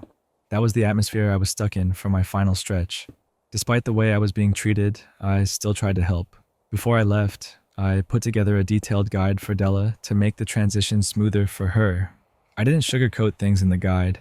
I was honest about the way the managers had treated me and about the challenges she'd face. But I also gave her tools, advice, and tips that I hoped would make her life easier in the role. When I handed it over, I made one request. Don't show this to the managers. The very first day after I officially left the job, and even the country, I got a message from Della. She told me she had accidentally shown my guide to one of the very managers who bullied me, and that they were upset about what I had written. She added that she hadn't read it all the way through before handing it over. My heart sank. I felt this mix of anger, betrayal, and disbelief. I had trusted her. I had asked her specifically not to show it to them, and it wasn't even the first time she had repeated something I had shared privately. So I wrote back, trying to stay calm but firm. I told her, I don't want to believe you did this intentionally, but this has happened twice now, and I don't know what to say. That one message was apparently enough to set everything on fire. After that, I stopped hearing from my work friends entirely. At first I thought maybe they were giving me space, but then I found out I'd been uninvited from a trip I had originally suggested, a trip I had planned for all of us, because Della had told them she felt uncomfortable around me. The irony was crushing. I had invited her in the first place, and now, she was the reason I was excluded. Eventually, I reached out to my two closest friends in the group. I told them I understood they were in a tough position, caught between me and Della, but I needed them to know that my feelings were hurt. I wanted to believe they'd see where I was coming from, but their response was a gut punch. They said they were wary of me because of how I had treated Della, and just like that, the friendships I thought I had were gone. I lost my whole friend group, people I had leaned on and trusted, all because I had spoken up about being bullied at work and called out a betrayal when it happened. I know I probably wasn't perfect in the way I expressed my anger. I was frustrated, hurt, and maybe not as composed as I could have been. But it feels like I'm being punished twice over. First for being bullied at work, and then for being betrayed by someone I went out of my way to help. That's where this story ends. This one really shows how fragile friendships at work can be once things get messy. The moment private trust gets broken, everything shifts. What hit me hardest was how quickly the group sided with Della, instead of even considering both sides. Losing friends that fast, right after leaving a toxic job, has to feel like being hit from two directions at once. This next story is about tenants who got fed up with a slumlord trying to suddenly double their rent and decided to turn the tables on him. For years, we had been renting an office in this old, run-down building from a landlord who really didn't care about much. Calling him a slumlord doesn't even feel like an exaggeration.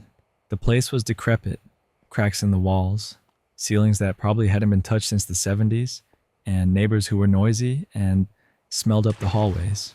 You could tell the building had been neglected for decades, probably violating all kinds of building codes that no one was ever bothering to check. But despite all of that, we stayed. Why? Because the rent was low. And in business, sometimes you accept a less than perfect situation if it makes financial sense. Clients never complained about the space, and it wasn't hurting our operations. So we put up with the peeling paint, the leaks, and the general grunginess of it all. We weren't even on a formal lease anymore. The original lease had expired years ago, and our landlord was too lazy to bother drafting a new one. We just paid month to month, kept our heads down, and carried on. It wasn't ideal, but it worked for us. Then, out of nowhere, right at the start of December, we got a text message from him. Not even a phone call, just a short, curt text. He announced that as of January 1st, which at the time was only 24 days away, our rent was going to be doubled. On top of that, he insisted we sign a new lease. The kicker?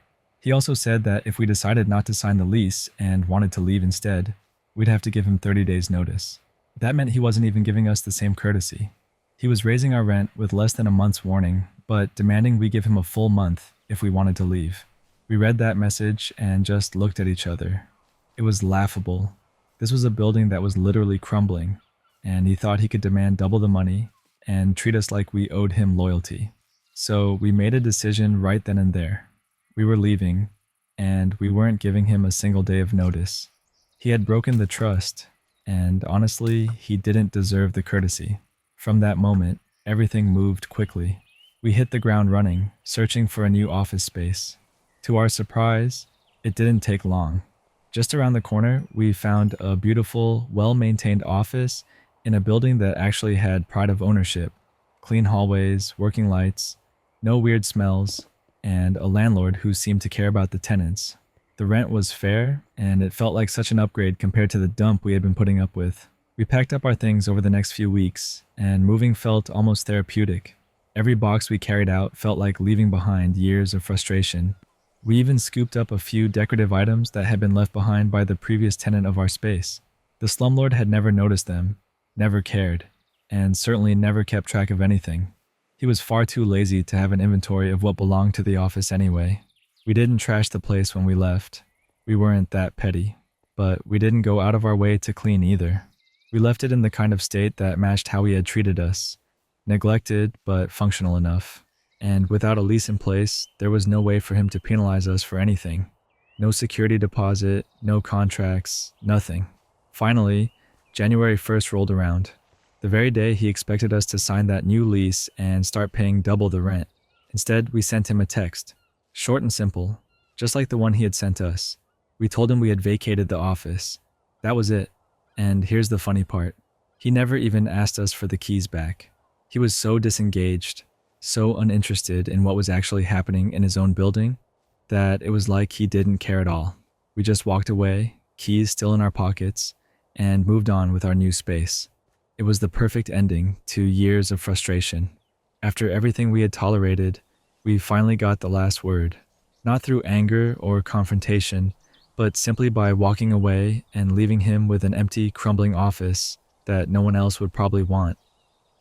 That's where this story finishes. It's almost funny how the slumlord didn't even bother to ask for the keys back.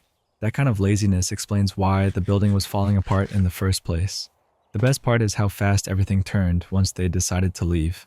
Finding a better office just around the corner feels like the perfect upgrade. Sometimes the easiest way to win is just walking away without a fight.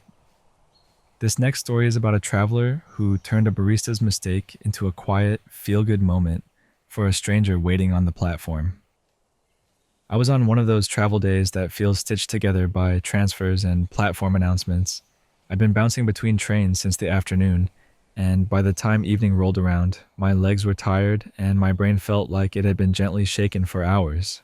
It was around 7, the sky sliding from pale blue into that deep city twilight, when I stepped off at an interchange where I usually have to wait a little while. The station was alive in that drowsy way. Footsteps echoing, rolling suitcases clicking over tile, distant laughter, and the low hum of arrivals and departures rumbling through the rafters. I had about 20 minutes until my next connection, just enough time to chase a small comfort. I spotted the little cafe tucked near the stairs. A narrow counter, a bright glass case with pastries that looked too perfect to be real, and a chalkboard menu with neat handwriting. The overhead lights were slightly yellow, the kind that make everything feel warmer than it is. The barista behind the counter looked like the day had asked a lot of her. She was blinking slow, rubbing her wrist between orders, moving with that end-of-shift rhythm where muscle memory starts doing most of the work. I asked for a hot tea. Nothing fancy, just something steady and warm I could hold while the chill drifted along the platform. She nodded, tapped at the register, and the screen flashed a total that made me raise an eyebrow. Train cafes can be pricey. Everyone knows you pay a convenience tax when you're this close to the tracks, but the number staring back at me was more than double what I expected. I hesitated before I said anything, because I never want to make someone feel bad over a small mistake. Still, my curiosity won out, so I asked if the total was right. The words had barely left my mouth when her eyes went wide. She pressed her lips together, checked the order, and apologized in a rush. She had misheard me and rung up 2 T's. You could see her embarrassment pour out all at once. She started fumbling through the refund steps, explaining how she could reverse it immediately. Something about the way her shoulders tensed made me switch gears. I I could tell she'd been juggling a long line of little errors all day. Tiny slips that add up and make you feel like you're off your game. I waved it off gently and told her not to worry about the refund. I said, "Go ahead and make both. I'll give the extra one to somebody outside." The relief on her face was instant. It was like the air let out of a balloon without the squeal, just a soft return to normal. While the kettle sang and the steam curled over the counter, I listened to the cafe settle. There were quiet clinks of porcelain, the rustle of paper cups, the whisper of the milk steamer warming for someone else's drink. When she handed me the teas, the heat pressed into my palms through the cardboard sleeves. She added a couple of sugar packets and a wooden stirrer, along with a grateful smile that looked a little stronger than the one she'd worn a minute earlier. I stepped back into the corridor that led to the platforms. A chill drifted in with every automatic door, carrying the smell of wet metal and that faint engine tang you only notice when you're standing still. People were scattered along the benches, hunched into coats, some scrolling on phones, others staring down the track like reading the rails could make a train appear faster. I scanned for someone who looked like they might want a small lift, no strings attached. That's when I spotted her, a woman sitting alone on the nearest platform bench, elbows tucked close for warmth, a tote bag looped over one shoulder. She kept glancing toward the cafe and then back at the departure board, like she was doing the math on whether she had time for a drink before the next train. Her face had that look you see a lot in stations. Tired, but hopeful that the day would deliver one last, easy thing. I walked over with a smile and asked, "Do you drink tea?" It felt less awkward than thrusting a cup at a stranger with no context. I held out the extra drink along with the sugars and the stirrer and said, "They made two by mistake. I thought I'd pass one along if you want it." For a second, she blinked like she wasn't sure I was talking to her. Then her expression brightened all at once. "Oh my goodness," she said, a little laugh slipping out. "I thought they'd already closed. I was just thinking I really needed one." The relief in her voice was so specific, like a small knot in her day had come undone. It made me grin. I told her, "Well, maybe the universe heard you. Have a lovely evening." She thanked me, carefully unwrapped the lid, and started stirring like she'd been waiting on this heat all hour. I headed to my platform, tea in hand, feeling lighter than I had a few minutes earlier. The cup steamed under the station lights. The heat traveled up my fingers, across my wrists, all the way to my shoulders, and I realized I was standing a little taller. It wasn't a big deal in the grand scheme of things, just a cup of tea, but it turned a small error into two good moments. The barista got to let go of a mistake, and a stranger got the warm drink she'd been hoping for. Waiting for my train, I leaned against a column and let the background sound settle into a soft mix. The distant rumble of a departing service, the crisp chime of an announcement, the squeak of shoes on tile. Across the gap, I could see the woman on her bench, blowing across her cup, eyes closed for a second like she was rebooting her evening. That tiny scene kept looping in my head. It's funny how a day full of transfers and timetables can suddenly offer something uncomplicated. No forms, no signups, no favors owed. I sipped my own tea and thought about the barista again. I've had those ending shift moments where the simplest thing snags, the kind of slip that feels bigger than it is because you're already at the edge of your energy. Choosing to turn it into a free drink for someone else felt easier than wrangling a refund, sure, but it also felt like nudging the whole evening a degree toward better. Sometimes the smallest generosity is just a decision to keep something light instead of heavy. When my train rolled in, the wind it pushed through the tunnel tugged at coats and hair, and the platform came alive with that quick shuffle of boarding. I took one last look across the way. The woman lifted her tea in a little wave, maybe to herself, maybe to me, and I stepped into the carriage with a spring I hadn't felt all day. I found a seat by the window, set the cup on my knee when the train eased forward, and watched the station slip backward like a postcard. The whole thing had taken 5 minutes, maybe less, but it stayed with me for the rest of the ride home. The warmth in my hands, the soft thank you on a cool platform, and the sense that the day finally decided to be kind on purpose. By the time we hit the next stop, I'd settled into that quiet headspace travel sometimes gives you. The lights flickered over the aisle, someone laughed 3 rows up, and the tracks sang their steady rhythm. I wasn't thinking about delays anymore, or the long chain of steps that got me there. I was just letting the warmth do what warmth does. Remind you that small things count, especially when they're shared. That's where the story ends. It's kind of amazing how a tiny choice can reset a long day. It's not dramatic, just human, and that's what makes it stick. I like that it helped the barista and a stranger at the same time. Little wins like that feel good to carry into the next thing. This next story is about an employee who found out his company only gave raises when you had another job offer, and, with the help of a former boss, managed to turn that rule on its head. A few years back, my friend Dave was working at a mid-sized company. He liked his job for the most part. The environment wasn't toxic, his team got along well, and the work itself wasn't unbearable. In fact, he often said it was one of the better jobs he'd had in his career. The one sticking point, though, was the pay. Now, every workplace has its quirks, but this company had one policy, whether official or unofficial, that rubbed everyone the wrong way. Raises were not given out for performance alone. You could work late, take on extra projects, improve efficiency, and basically carry a team on your shoulders. But at the end of the year, you might only see a token bump, if anything at all. But if you walked in with a competing offer from another company, suddenly leadership found a way to reevaluate your compensation. That was the only proven way to get a real raise. Dave's boss, who actually liked him and wanted him to stick around, didn't even try to sugarcoat it. He told Dave directly that if he wanted more money, he would need to get another offer. It wasn't about what Dave deserved.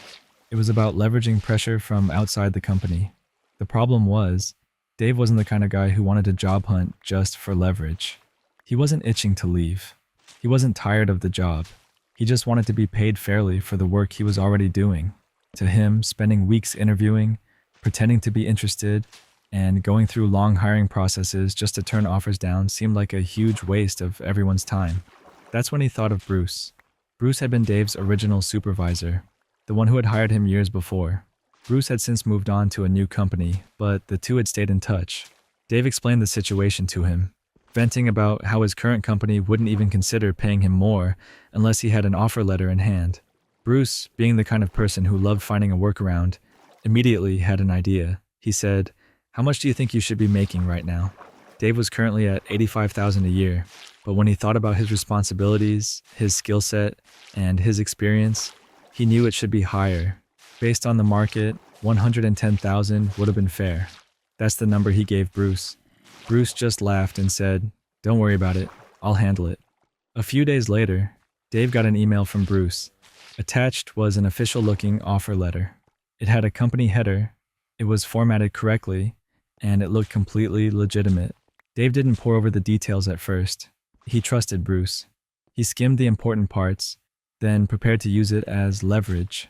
The next day, he went to his boss and explained the situation.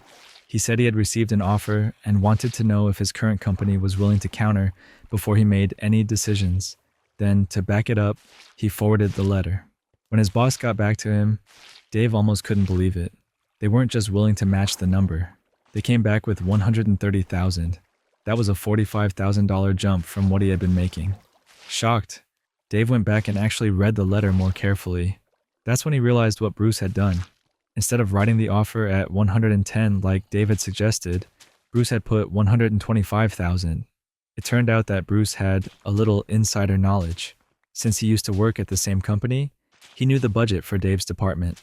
He knew how much wiggle room they really had, and he knew they'd stretch further if they believed they were competing against a strong offer. Because the fake offer wasn't tied to a real position, Bruce didn't have to worry about an actual budget. He could inflate the number strategically, and it worked like a charm. Dave's company panicked at the thought of losing him, and they came back with a number even higher than what was on the letter. They wanted to lock him down before someone else could swoop in. The best part? Dave didn't actually want to leave, and now he didn't have to. He got to keep the job he liked, but with a salary that finally reflected his value. It was, in a way, the perfect case of malicious compliance. He had technically followed the company's unwritten rule. He had an offer letter in hand, but instead of wasting time interviewing, he had used his connections to produce one that forced the company to play by its own ridiculous system. The story didn't end there either. About 5 years later, Bruce moved on to a third company, this time in a more senior role. When an executive position opened up, he thought of Dave immediately. He brought him on board, and Dave has been thriving there ever since. What started as a creative way to secure a raise eventually led to a bigger career opportunity down the line. That's the end of this story. It's amazing how quickly the company folded once they thought they had competition. The fact that Bruce knew the budget and inflated the number made the whole plan even more effective. What sticks out is how much time and energy could have been saved if they just valued Dave properly in the first place. Instead, they forced him into a corner and ended up paying even more. This next story is about a neighbor feud that started after a simple accident in the stairwell and quickly escalated into a tense back and forth over spilled pasta sauce. Last week, I had one of those small but incredibly awkward experiences that somehow spiraled into way more drama than I ever expected. To set the scene, I live in a small apartment complex where the walls are thin and you can practically hear your neighbors breathing if the TV is off. Because of that, most people try to be extra considerate. It's not the kind of place where wild parties or constant noise are welcome. Everyone more or less keeps to themselves, and I've always done the same. I don't have any bad blood with my neighbors. If anything, my interactions with them have been polite but limited. A quick nod in the hallway, a hello at the mailbox, maybe a short comment about the weather. That's about the extent of it, so in my mind, things were on neutral, even friendly terms. Then came the night that changed that tone completely. I had gone grocery shopping later in the evening, and by the time I got back home, it was close to 9 o'clock. My arms were full of bags, heavier than I'd planned, because of course I insisted on carrying everything in one trip. I was heading up the stairwell when one of the bags ripped. The sound of glass shattering echoed off the concrete walls as a jar of pasta sauce hit the ground and exploded across the floor. It was everywhere. Bright red sauce splattered over the steps, the railing, and even my shoes. I froze for a second, partly shocked, partly embarrassed, and then immediately crouched down to start cleaning. Luckily, I had some paper towels stuffed in one of my grocery bags. Not nearly enough for the whole mess, but it was a start. As I was blotting up the sauce, my neighbor's door creaked open. At first, I thought maybe they were just curious about the noise, or even that they might offer a hand. Instead, he stepped out into the hallway, looked at the mess, and immediately launched into a lecture. His voice was raised, sharp enough to carry down the entire stairwell. He started going on about how irresponsible I was, how people like me shouldn't live in shared spaces, and how this sort of thing was exactly why the building was going downhill. I felt my face heat up with embarrassment. The truth was, it had been an accident, and I was already on my knees trying to clean it up. I even told him as calmly as I could that I was handling it, that I knew it was messy, but I was taking care of it. That didn't stop him. For nearly 5 minutes straight, he stood there with his arms crossed, tossing insults and accusations my way.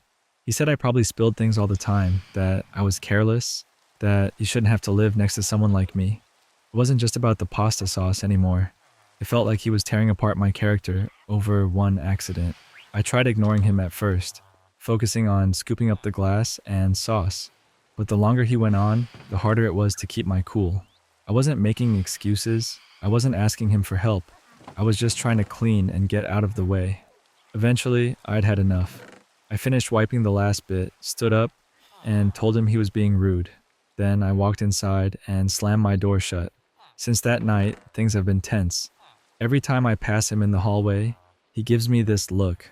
The kind of look that says I'm the problem. His eyes follow me, cold and judgmental, like he's waiting for me to make another mistake so he can say, "See? I told you so." It's reached the point where I feel uncomfortable in my own home. And that's a feeling I never expected from something as simple as spilled pasta sauce. Now I keep thinking about my reaction. Did I go too far by slamming the door in his face? Should I have just let him rant until he got tired of hearing his own voice? Part of me feels like I stood up for myself, but another part of me wonders if I unintentionally escalated the situation. All I know is that what started as a broken jar of sauce has turned into this lingering feud, and I honestly don't know if there's a good way to smooth things over. That's where the story ends. It's crazy how something as small as dropping groceries can turn into a neighbor rivalry. Some people really can't handle accidents without making them personal.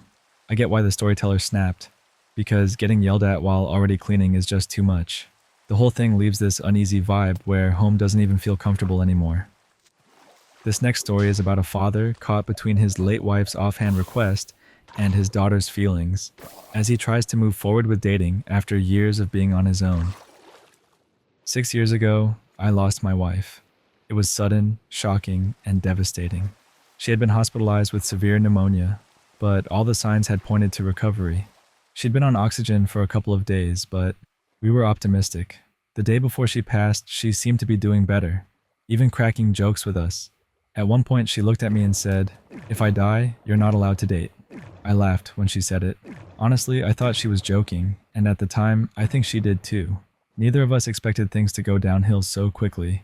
My daughters were there, though. They were 14 and 12, and they didn't take it lightly. Later that night, her condition plummeted, and by noon the next day, she was gone. After that, my world shrank down to one focus: raising my girls. I poured myself into being there for them, making sure they had stability, and trying to keep the memory of their mom alive in all the right ways. Dating was the last thing on my mind. For 6 years, I didn't even consider it. It was all about school runs, milestones, holidays, and eventually, college applications. This past August, I dropped my youngest off at college. That moment was bittersweet. I was proud, but for the first time in years, I came back to an empty home. The silence hit me in a way I hadn't prepared for. I've been part of a few support groups for people who lost their spouses, and it helped a lot to talk with people who understood the unique kind of grief I'd been living with.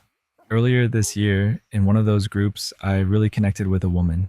She had lost her husband around the same time I lost my wife. We weren't looking for relationships, but slowly, we started spending more time together. At first, it was just coffee and long talks. Then, over the summer, we went on our first actual date. By now, we've been on maybe 4 dates total. It's still new, still uncertain, but it feels like a piece of companionship I didn't realize I was missing. I wasn't trying to hide it exactly, but I also wasn't broadcasting it. I figured I'd wait until things were more solid before involving my daughters. That plan fell apart when we went to a restaurant. Our server happened to be one of my older daughter's friends from high school. I didn't think much of it at the time, but sure enough, my daughter called me later that night, absolutely furious. She screamed at me, saying I was cheating on her mother's memory, that I had no right to dishonor her last request, and that I was betraying the promise I had made. I tried to calm her down, but it was impossible. I eventually had to hang up, telling her I'd call her back after I had time to reflect.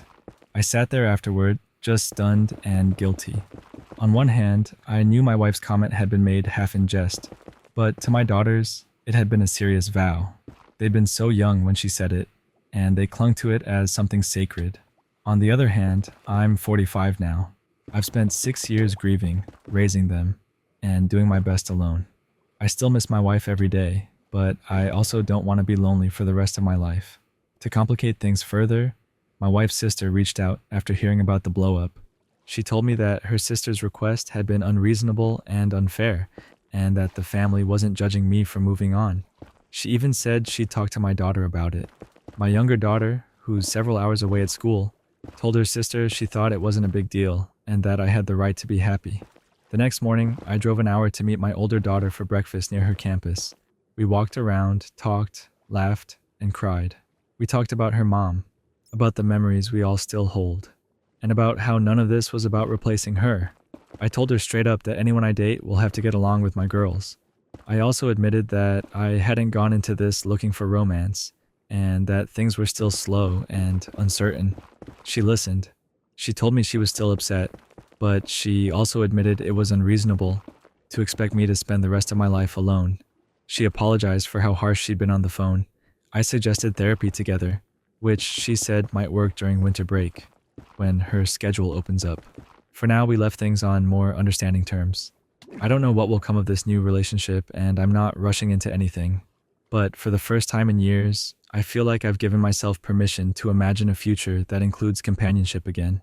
At the same time, I'm learning how to balance that with my daughter's feelings, because the last thing I want is to hurt them.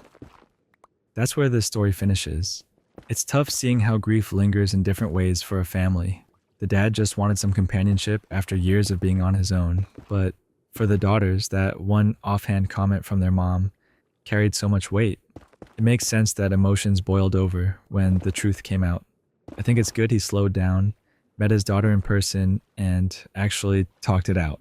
It shows he's not just moving forward, but also keeping his girls close in the process. This next story is about an employee who demanded an urgent file restore at work, only for it to backfire spectacularly when the contents of his backup were revealed. Back when I was still pretty new in my career, I had a job managing the back-end server and database for a company's laptop and desktop file backup system.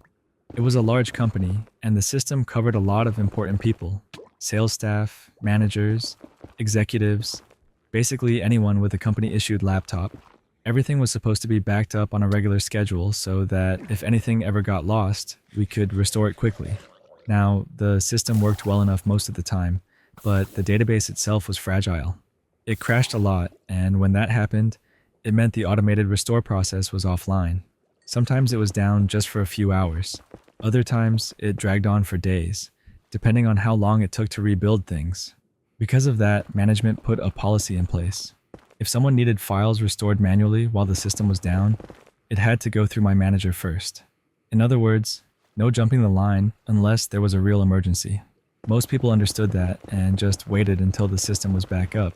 After all, it wasn't usually that long of a delay. But, of course, there's always one person who thinks the rules don't apply to them. One sales guy decided he couldn't possibly wait. He kept insisting that his files were absolutely critical and that he needed them restored immediately.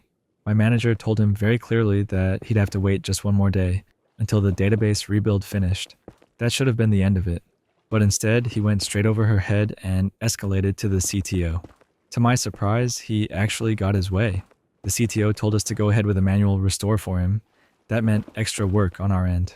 The manual process wasn't just hitting a button. It involved printing out a full list of every file that would be restored, then copying all of it onto a DVD to send back to the user. It was tedious, but we followed the orders. The first sign that something was off came when I looked at the file list. It was over 20 pages long, and as I skimmed through, I noticed almost everything on it was not work-related. In fact, about 95% of it was adult photos and videos. Scattered between all of that were a handful of Word documents and spreadsheets, the kind of files you'd actually expect for a sales guy. But the overwhelming majority was stuff no one should have been backing up on a company-issued laptop.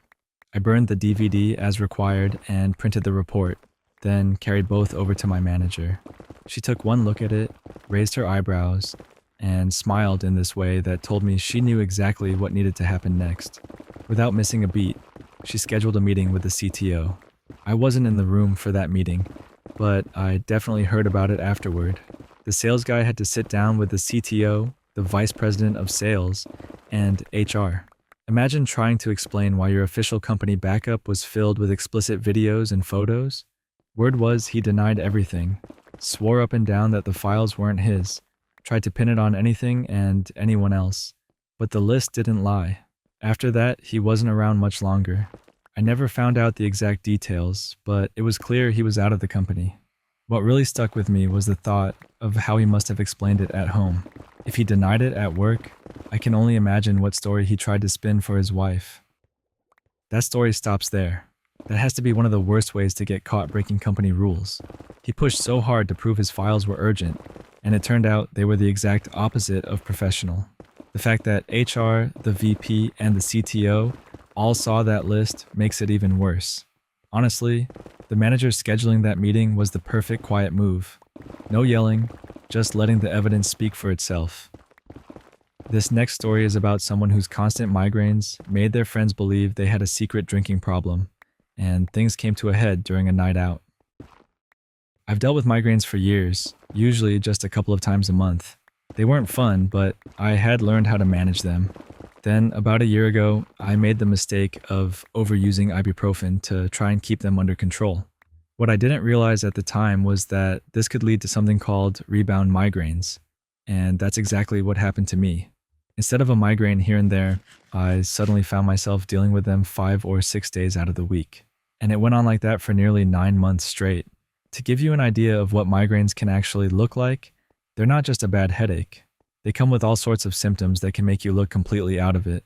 For me, it was things like constant nausea, even throwing up sometimes, sensitivity to light so bad I felt like a vampire in daylight, and this nonstop yawning that made me look exhausted all the time. On top of that, my words would get jumbled, and I'd slur them without realizing, or I'd trip over them like I was nervous. My depth perception would get messed up too, so I'd walk into chairs, bump into tables, and just look clumsy overall. If you didn't know what was going on, you might honestly think I was drunk or horribly hungover. The problem was I couldn't exactly call in sick every time one hit me. When migraines come 5 or 6 times a week, taking that much time off just isn't realistic. And because of the rebound effect, I couldn't take medication every single time either. I had to stick to using it only twice a week, or I'd make things worse. So I got used to pushing through the symptoms, no matter how I looked. And I never went around announcing it. Unless you were one of my close friends, you wouldn't have known I was dealing with migraines at all. Now, add another layer to this. I'm British, and like a lot of young people here, I follow what you might call the binge drinking culture. Meaning I don't drink often, maybe twice a month at most. But when I do, I go in with the intention of actually getting drunk. Not tipsy, not just buzzing, but properly drunk. The thing is, I have this weird habit where I try to act sober no matter how much I've had to drink. I hate the idea of looking drunk in front of people, so I get really good at faking it. So when people saw me at clubs or parties, they'd watch me down a lot of alcohol and then still seem steady and composed. Naturally, they assumed I had a super high tolerance, which to them meant I must have been drinking all the time. Combine that with how I looked when I had migraines. Slurring words, yawning, stumbling, and the picture they built in their heads was that I was basically always drunk or always hungover. Fast forward to yesterday. After months of being careful, my migraines finally eased back to what they used to be, just a couple times a month. They were rare enough now that I could actually take medication each time and keep the symptoms short. For the first time in almost a year, I felt like myself again. So I went out clubbing with some people I hadn't seen in a while. We were at the bar, I went to order a drink, and one of them suddenly blurted out, "Oh no, did you start drinking again? I thought you quit." I just stared at them, confused. I told them I never quit drinking because I hadn't needed to. I've always been more of a casual drinker anyway. I go out maybe every other week, at most, which is less often than that group, since they're out practically every Friday night. But they didn't let it go. They doubled down, insisting that last year I had been an alcoholic. According to them, I was constantly drunk or constantly hungover, and they claimed they had seen it with their own eyes. At that point, I couldn't help but laugh. I explained that what they thought was me being drunk all the time was actually just me battling migraines nearly every day. The symptoms they were reading as hangovers were actually things like light sensitivity and slurred speech. Half of the group seemed to believe me when I explained it, but the other half didn't. And then, right there in the club, they started arguing with each other about whether I was telling the truth. A few were convinced I just made up the migraine story to cover up a drinking problem. The others were shaking their heads, saying it all made sense, and that they'd misread the whole situation. So there I was, stuck in the middle of this bizarre argument about my own life, just wishing I had never brought it up at all. That's where the story ends. It's kind of wild how easily people can misread symptoms and spin a whole story around them. To those friends, the migraines lined up perfectly with what they thought was heavy drinking. I can see why they got it wrong, but it's rough to be on the receiving end of that assumption. The funniest part is that half of them were ready to stage an intervention in the middle of a night out. This next story is about a customer who blamed a support rep for a brief outage and threatened to get them fired after an escalating phone call. I picked up the phone and the person on the line was already choking back tears. From the very first second, I could hear how upset she was, and I knew I needed to keep my voice steady. Our service had been out for under 15 minutes, and I'd already spent about 3 of those minutes getting routed through the phone tree to the right queue. I started by explaining the situation the same way we always do. There's a known issue, our technicians are working on it, and because the ticket was only a few minutes old, I couldn't give an exact estimated time of resolution.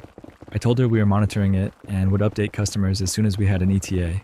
She didn't hear that as reassurance. Instead, she exploded into a long, loud tirade about how much she pays for the service and how unacceptable it was that it was down. Her voice was urgent and sharp. She kept repeating that because it was out, she deserved compensation and that we were responsible for everything she'd lost. I stayed calm and offered what our system allows. Even though the outage was only minutes old, I could apply a standard 48-hour credit to the account if she wanted it.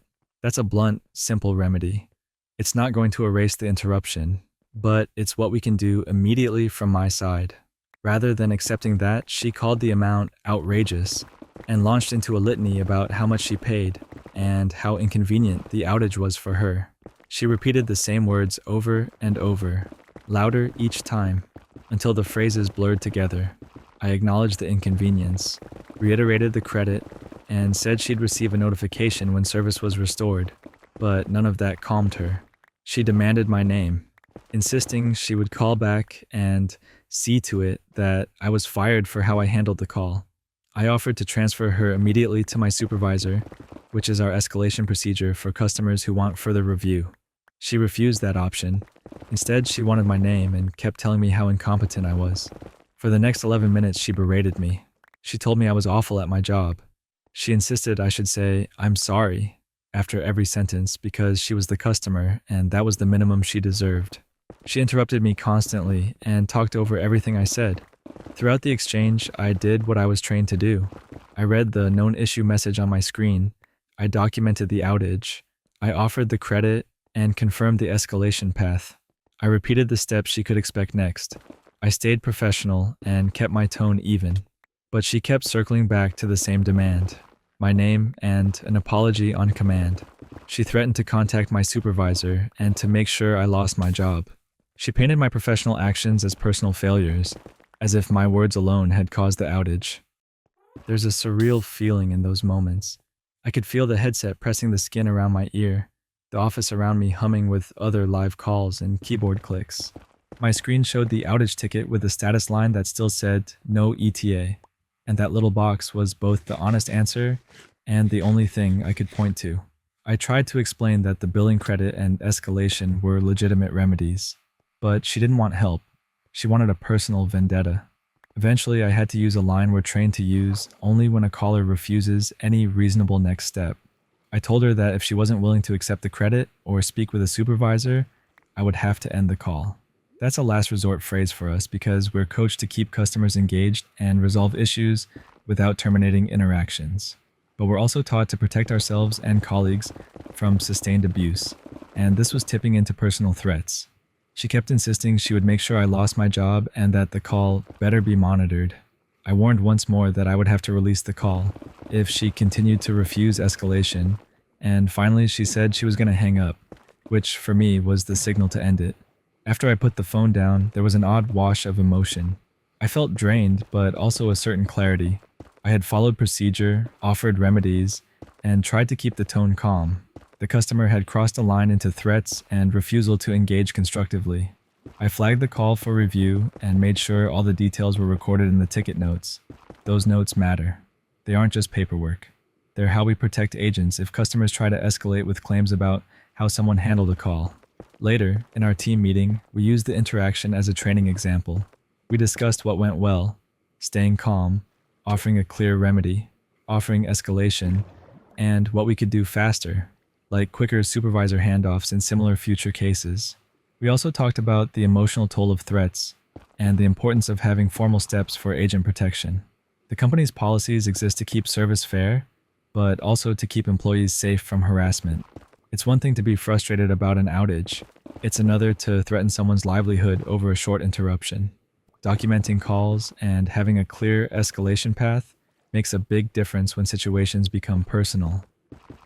That story stops there. People are allowed to be upset when things go wrong, but there's a line between venting and threatening someone's livelihood. The rep did everything reasonable by the book. They offered the credit and an escalation, and still got berated. Hope the caller cooled off. Small crises can make people say extreme things, but threats aren't acceptable. It's good the team used the call to reinforce training and protections, because frontline workers need clear support when interactions cross the line. This next story is about a daughter who went out of her way to give her mom thoughtful gifts, only for her mom to keep asking for better versions, until one expensive upgrade finally pushed her patience to the limit. For the past 3 years, my mom has been living with my husband and me. She's 54 now, and when she first moved in, we agreed she wouldn't have to pay for anything. That meant no rent, no phone bill, no car expenses, no utilities, nothing. We wanted her to feel secure and to be able to keep her own money. From the very beginning, I told her, your money is your own. It was important to me that she didn't feel like a burden. Because of that setup, I've always tried to do nice things for her. She's my mom, and even though living together can have its bumps, I wanted her to feel appreciated. If I could surprise her with something special, I would. For a long time, that felt good. I liked seeing her face light up when I brought something home for her. Then the new iPhone 17 came out. My husband and I talked about it, and we both thought it would be a great surprise for her. She'd been using an older model for a while and hinting about how slow it had gotten, so this felt like the perfect time to upgrade her. We decided on the regular version instead of the Pro Max because the Pro Max is huge. It's heavy, and I knew it wouldn't be comfortable in her hand.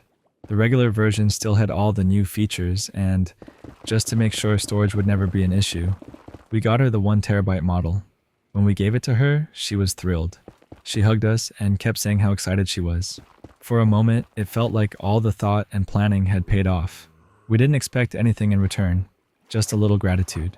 But only a few days later, she came home talking about how she'd learned there was a better version of the phone, the Pro Max. She asked if we could swap the phone we just bought her for that one instead. I tried to stay calm and explain that yes, the Pro Max exists, but it's basically the same phone, just larger. She pressed again, asking, "Can we swap this for the Pro Max?" That question hit a nerve. We'd spent a lot of money to surprise her, and here she was asking for something else like what we'd given her wasn't good enough. I told her firmly, "They're all the same and brand new. You already have the best one for you." The thing is, this wasn't the first time something like this had happened. It's a pattern. Years ago, I won a guest watch in a raffle at work. For Christmas, I bought her a Fossil watch, a nice brand, something I thought she'd like. When she opened it, she immediately started asking if she could have the guest watch I'd won instead. She only wore the Fossil a couple of times. Another time, I gave her a Kate Spade wallet. She insisted she wanted a Coach wallet instead. Over and over, it felt like no matter how carefully I chose a gift, she would always find a way to point out a better version. At first, I tried to laugh it off. I'd say things like, "Maybe next time," or "This one's still really nice." But after a while, it wore me down. I eventually stopped giving her physical gifts altogether. Instead, I started handing her money on special occasions so she could pick out what she wanted. Or I'd take her out to eat so we could spend time together without me worrying about whether she'd like what I bought. I even tried talking to her about how it made me feel. I told her directly that it hurt when she brushed off my gifts, but she just laughed it off like it wasn't a big deal. So when the iPhone 17 situation came up, all those old frustrations resurfaced. Here we were again, me trying to do something thoughtful, and her making me feel like it wasn't enough. That night, after she asked about swapping the phone, I vented to my husband. I told him how upset it made me. He listened and then said, if she doesn't like it, she can buy her own phone and get her own plan. His tone wasn't angry, just matter of fact. But it hit me. He was right. We'd been covering everything for her for years. We'd bought her an expensive, brand new phone with huge storage. If that wasn't enough, maybe nothing would be. Sitting there with him, I realized how exhausted I felt. Gifts are supposed to be about love and thoughtfulness. It's not about having the most expensive or flashy version. It's about someone thinking of you and wanting to make you happy. When it turns into a constant pattern of, thanks, but I wanted something else, it takes all the joy out of giving. Looking back, I think my husband and I both reached a breaking point. We've been generous without asking for anything in return. But there's a difference between generosity and being taken for granted. The iPhone 17 wasn't just a phone. It was another reminder of how every gift seems to get weighed and found wanting. Since then, I've been thinking about how to handle things going forward. Maybe we'll stick to money or experiences instead of physical gifts. Maybe we'll set firmer boundaries about what we're willing to pay for. I don't want resentment to build between me and my mom, but I also don't want to feel unappreciated in my own home. That's where the story ends. It's draining when someone consistently treats gifts like a starting point instead of a thoughtful gesture. The daughter was already doing so much, and it sounds like her husband finally voiced what she'd been feeling. Sometimes giving money or an outing really is easier than fighting disappointment over and over. It's a good reminder that generosity should feel mutual, not one-sided. Anyways, that's all the stories I've got for today. I hope you enjoyed listening or even just having this on in the background. If you have any subreddit suggestions, drop them in the comments and I'll check them out. And if you enjoyed this video, don't forget to like and subscribe with notifications to never miss an upload. But thanks for hanging out, and I'll see you in the next one.